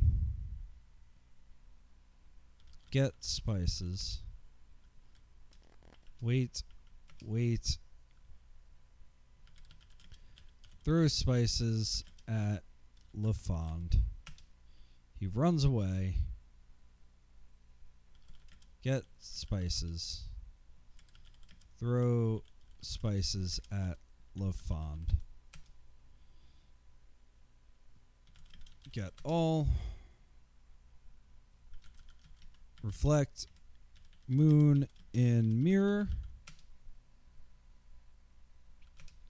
South. West. West. Oops. East. Down. Eerie battle cry. South. East. North. North. Open portrait. Enter portrait. Down. Down. Nope. South. Takes care of the crocodile. Save.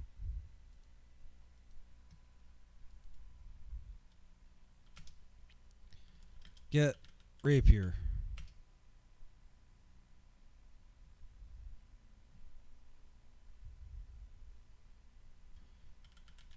Attack Crowley. Stab Crowley. Get rapier.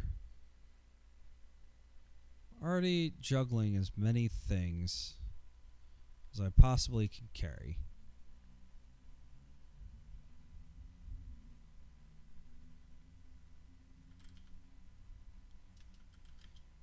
Throw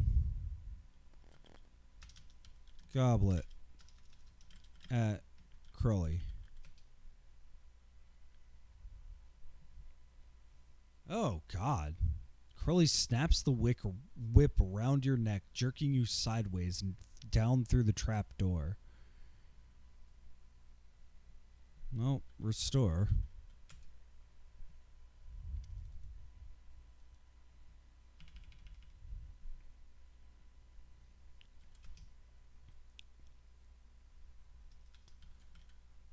Let's wear...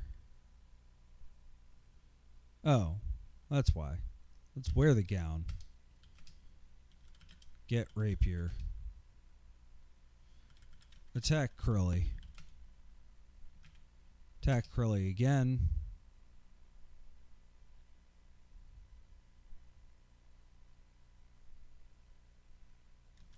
Cut manacles with rapier?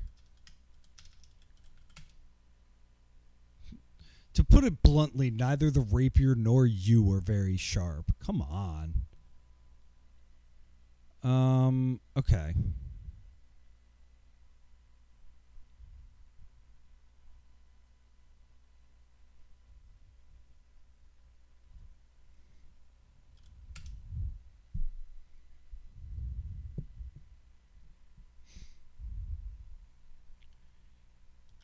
Pick lock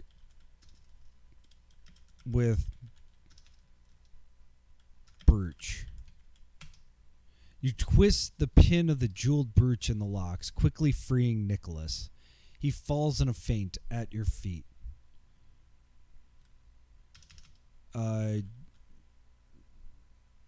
Use smelling salts on Nicholas. You wave the smelling salts under Nicholas's nose. He stirs, sneezes, and looks at you blearily. How? He says, bewildered. Lafond, did he? He straightens. Darling, you're an angel to have gone through all this and then rescue me. Your ravisher will not go unpunished. He squares his shoulders. For my brother, his wife, and your honor, I will kill Jean Lafond. Nick kisses you briefly, a butterfly touching your lips, then seizes his rapier and runs off to the north. Cookie calls a breathless, "Hello, Captain," to him as he races past.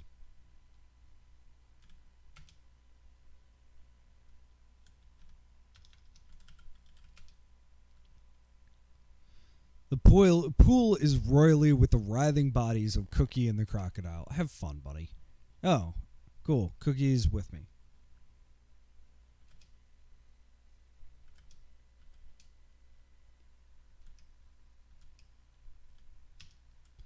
Bottom of stairwell. Let's go up. Let's go south through the library. Cookie cocks his head. What's that noise? Is Captain dueling Lafond? There's no chance he could win as beaten as he is. Cookie races out to the ballroom. You hear a piece of furniture being knocked over. Yes.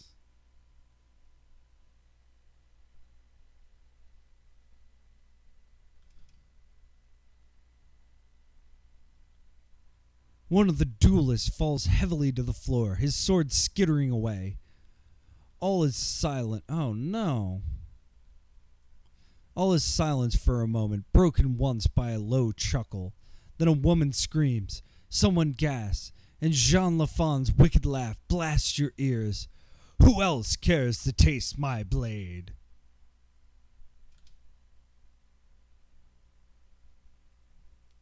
Find the girl and bring her to me, Lafond orders.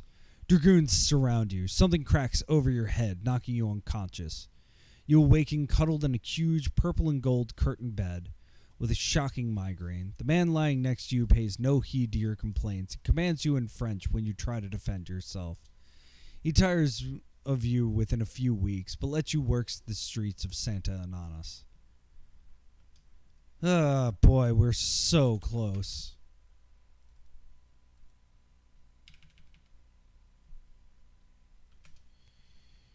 All right. Nope, north. Wear a gown. Get rapier. Attack Curly.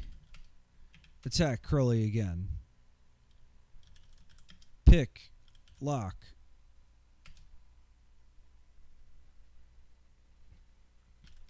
Use. Salt on Nicholas. Then we go north. Then we go north.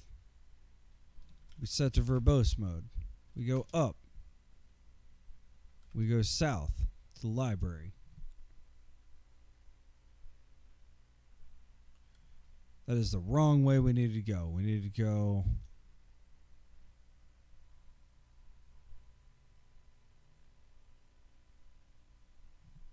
somewhere else.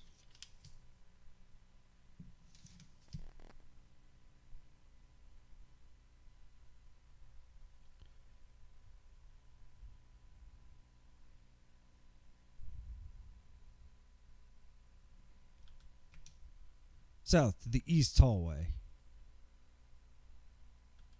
West to the foyer.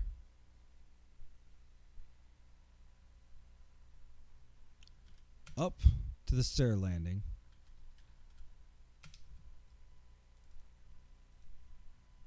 We've gotten wonderful little bits of dialogue as we've gone. You must pay for your actions, Nicholas gasps. Rapiers click and slide. Bad parry, Captain, Lafond says. Lafond's voice is cold, lazy. You will die, you know, Jameson. So we're at the stair landing. We need to go east and south.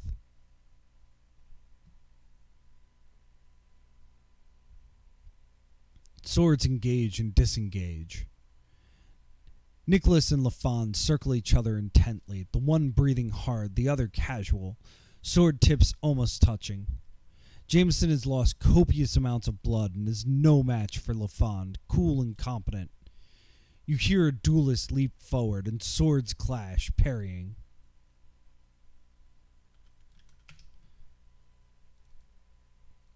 Now is the time to save.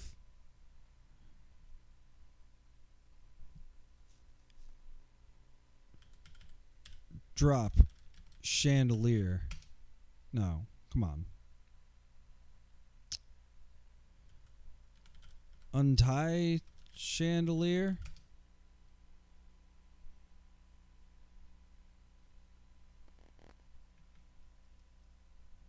Untie rope.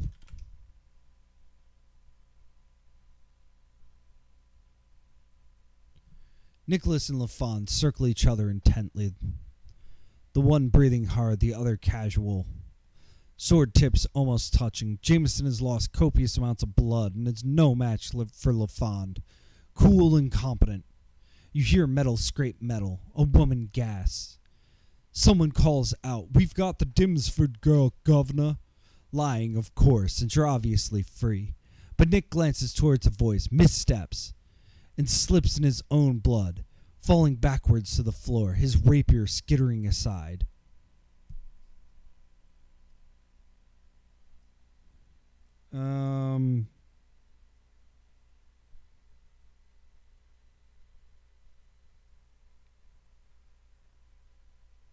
Shit, should I be watching this?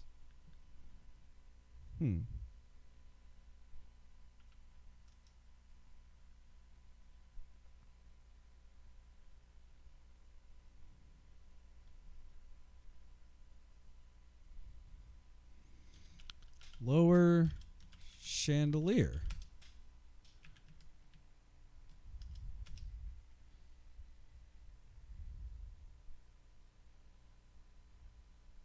Lafond leaps to Jameson's side, placing one heeled boot on the prostrate man's throat, the tip of his sword over Nick's heart.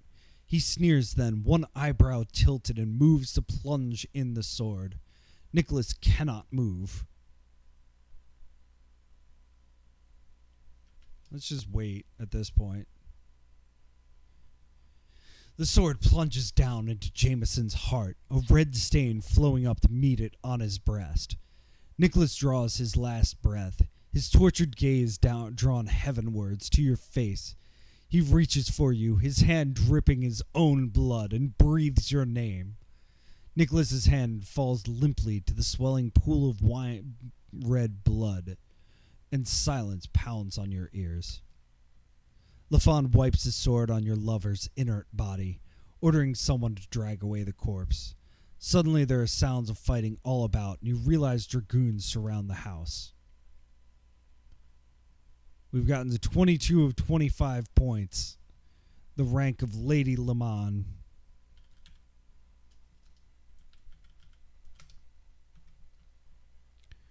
So close, so close. Okay.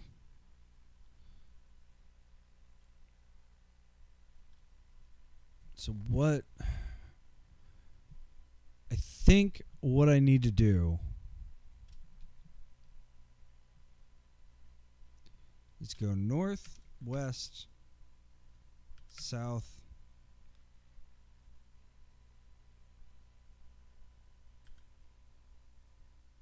down. Dang it.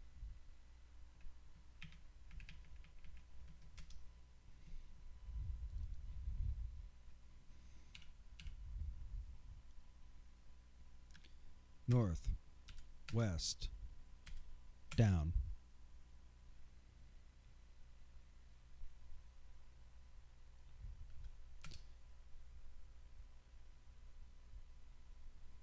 Okay, so no, we don't need the sword. So it is absolutely something right now with this chandelier. It is held above the dance floor by a rope and pulley system. Pull rope.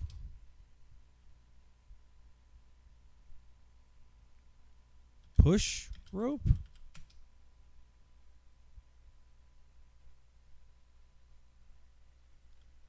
Lower rope.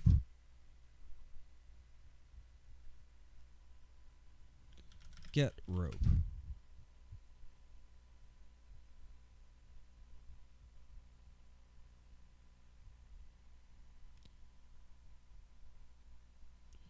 Drop chandelier on Lafond.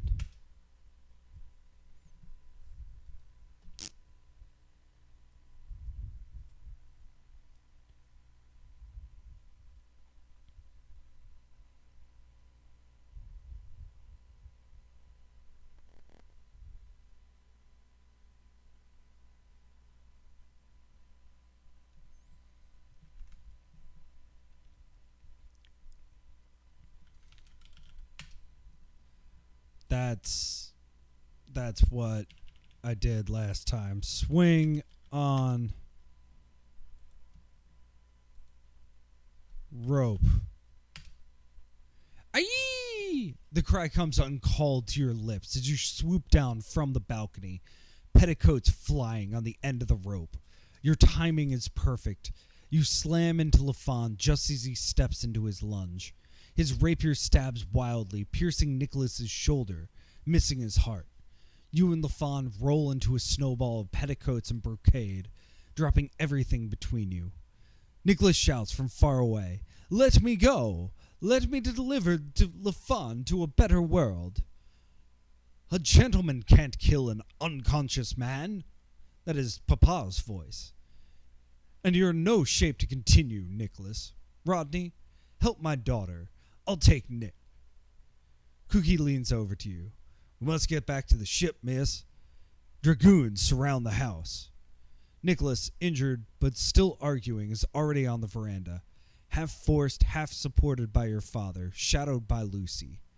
Cookie helps you to your feet and rushes after them, expecting you to follow. Lafond lies nearby, apparently unconscious. The dancers stare amazed at Lafond's limp body, some disbelieving, some hopeful, all stock still. The pirates have fled to the darkness of the lawn. Lafond, his wig awry, sprawls across the parquet floor. You can see a garter, a shirt, breeches, a flower, a cotton frock, a large key, powder horn, a rag, a silver tray, and a bit of mirror here. Get all.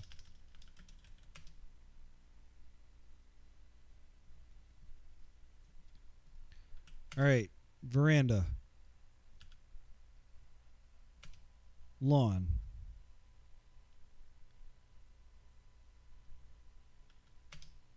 Beach. Immediately north of you, Cookie, Lucy, and your father are moving towards the skiff. Nicholas stands alone at one edge of the beast. He has a rapier.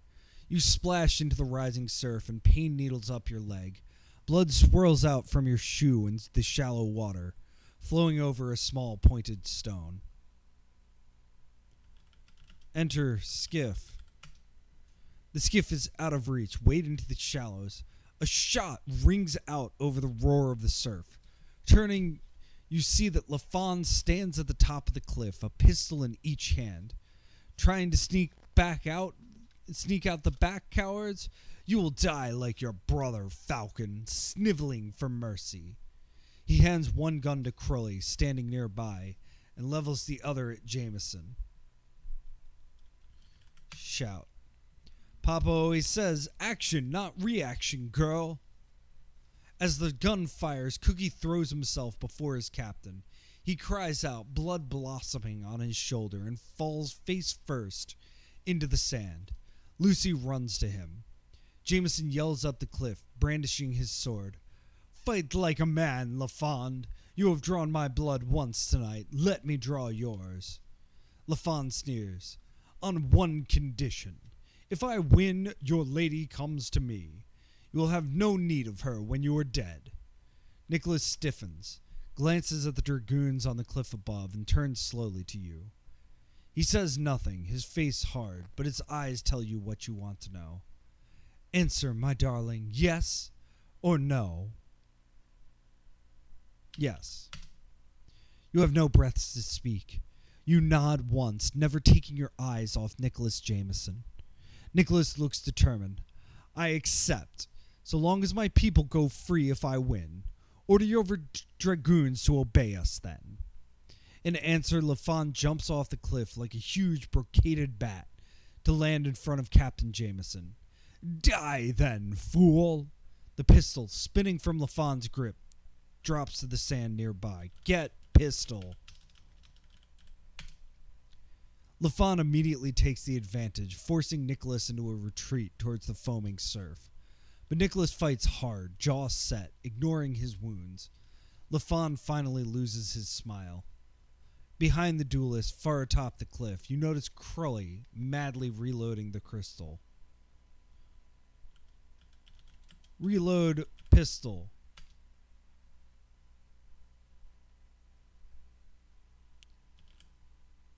Pour horn into pistol.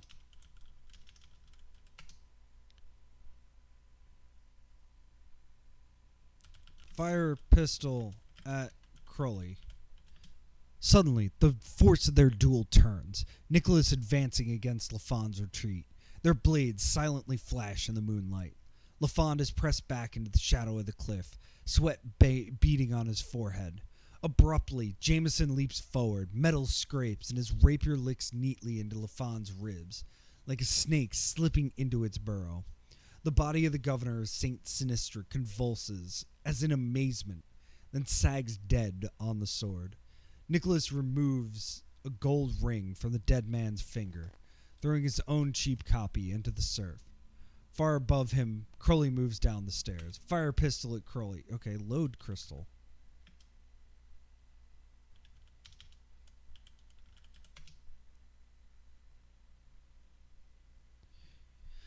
Crowley is leveling the pistol, feet apart, braced by the cliff wall. Load pistol, not reload.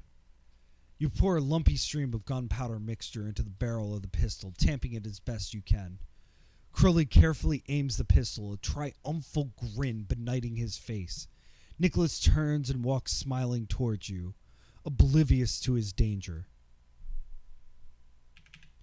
Fire pistol at Crowley. Trembling, you fire the heavy pistol. You hear its loud report over the roaring surf. Crowley staggers, hit, and falls from the cliff. The gun falls from your nerveless hands. Time stops as you and Nicholas gaze at one another, adoring and amazed. Slowly, he bows and offers his hand. Chestnut hair, tousled by the wind, frames the tanned oval of his face. His eyes, twin seas of blue, devour you with a love deep and true-hearted, and you are pulled into his embrace, your mouth on his, lips parted, thirsting, arching into his kiss. As dawn breaks over the eastern seas, you stand with Nicholas on his ship, looking north.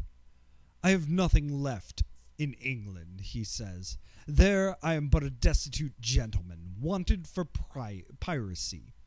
Here, this isle holds too many memories. Your father may have it.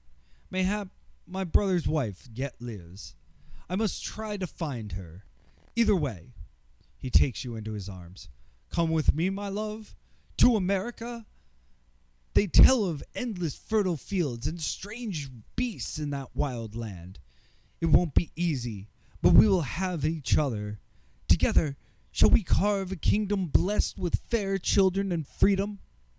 You wrap your arms about his waist and lean into him, and smile into the rising sun. In 431 turns, you have achieved a score of 25 out of 25 points. Thus, you have finished the story of Plundered Hearts, earning the title Happily Ever After. And that, my friends, my wonderful parser people, is a completed game. So, really cool things about this game. Let me start with the negatives. Man, that one puzzle. That one's pretty rough. The portrait one, like, come on. That one could have been just, all it would have needed was one more line saying his hand touches, like just describing the things that he had, like he is wearing a hat, his hand is touching that, and it would all seem like flavor text in the moment, and then you'd be like, wait, maybe there's something here, or like something about the globe.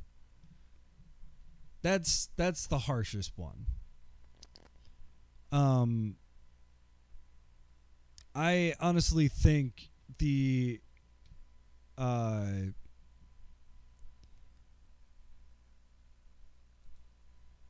swing on rope is like, that is where having JRAM here would have helped. Just one more brain to go, wait a minute, swing on a rope.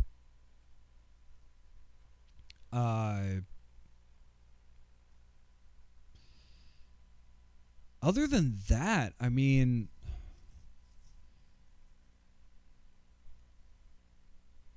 what was the other thing I got stuck on? The fact that you can get soft lock kind of bothered me, but like, also, if I was playing this not on stream, I would have found that extraordinarily funny and not just really funny.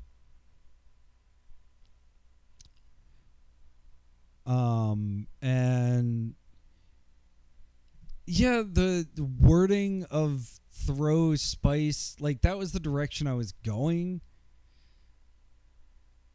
And I definitely remember taking a long time to figure out the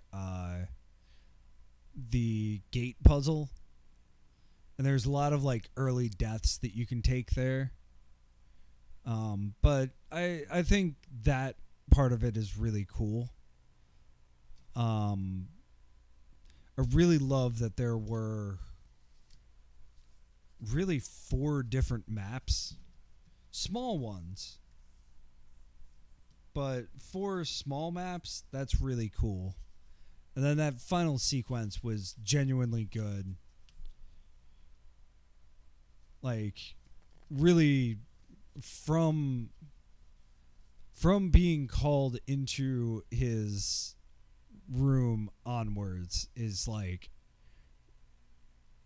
honestly some of the best like fast-paced writing in IF that I've seen. That was all really cool, and it didn't feel cheap when you were like, oh, that's not the way to do it. Okay, there's another way to do this. I love the way that the battle went. Like, you got to see more of the battle if you went the right way. Yeah, this is... I do not understand what players were looking for in this game. Because this was not well received at the time. And I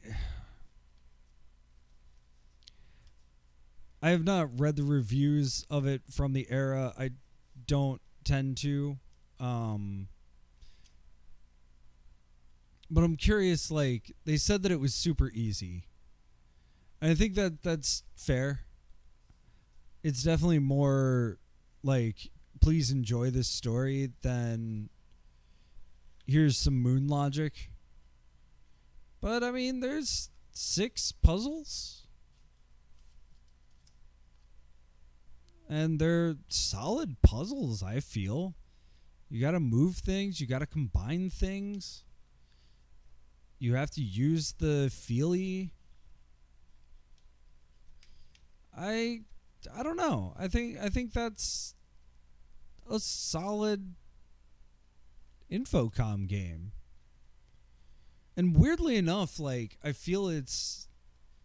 So, like, A Mind Forever Voyaging talked a lot about it's, like, oh, it's so... it's so literary. And I'm like, the writing's not that great. I mean, it's fine. But it's not this. It's not wrapping your arms about his waist and leaning into him and smiling at the rising sun. It's not a satisfying conclusion in the same way. So I don't know. This was one of the coolest games that I've played. This is easily my favorite of the Infocom games at this point. And I liked A Mind Forever Voyaging. It did take 3 streams. Now, granted, I had the luck of not needing... of remembering most of the first part, because that definitely took hours to figure out. So it would have been what, 2 streams? And I had a full walkthrough for Mind Forever Voyaging. I needed to refer to the Club Floyd playthrough 3 times. And really didn't for one of those times. But I was running out of brain power. So if I was like actually playing this, would have taken maybe 8 hours total. I think that's a solid game. I don't know. I really just absurdly enjoyed this, and extreme just shout outs to Amy Briggs for writing this. And we got a full playthrough in one stream, which was honestly my goal. So this was really just like amazing. I'm really stoked about it. And yeah, let's see who's on right now. And definitely like thank you to Emmy, thank you to Geneva, like thank you for coming out, thank you for bothering me in chat. I really appreciate it. That totally ruled.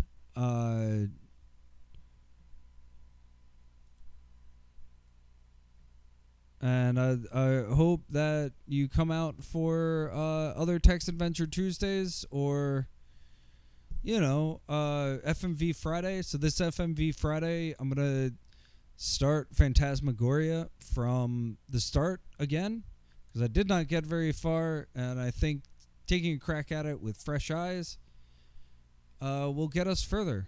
And then Mondays, I am deep in Nethergate Resurrection. And once I'm done with that, I will go to, I've got a list of other narrative games that I could be playing. So that's super, super cool. But let's find a raid target. I hope to see y'all on Friday. Late night, starts at 10:30 Eastern. But yeah, let's find someone doing a low key point and click right now. New buddy. Somebody's playing RuneScape. But yeah, definitely come hang out. If you miss, any of them, I do try to knock them to a highlight. I also put them onto YouTube. You can look us up. It is Ferkung. The same as the channel. If you just look us up, search for us on YouTube. There's also a link in the bio. So yeah, I'm definitely looking for something. See who's got some retro going.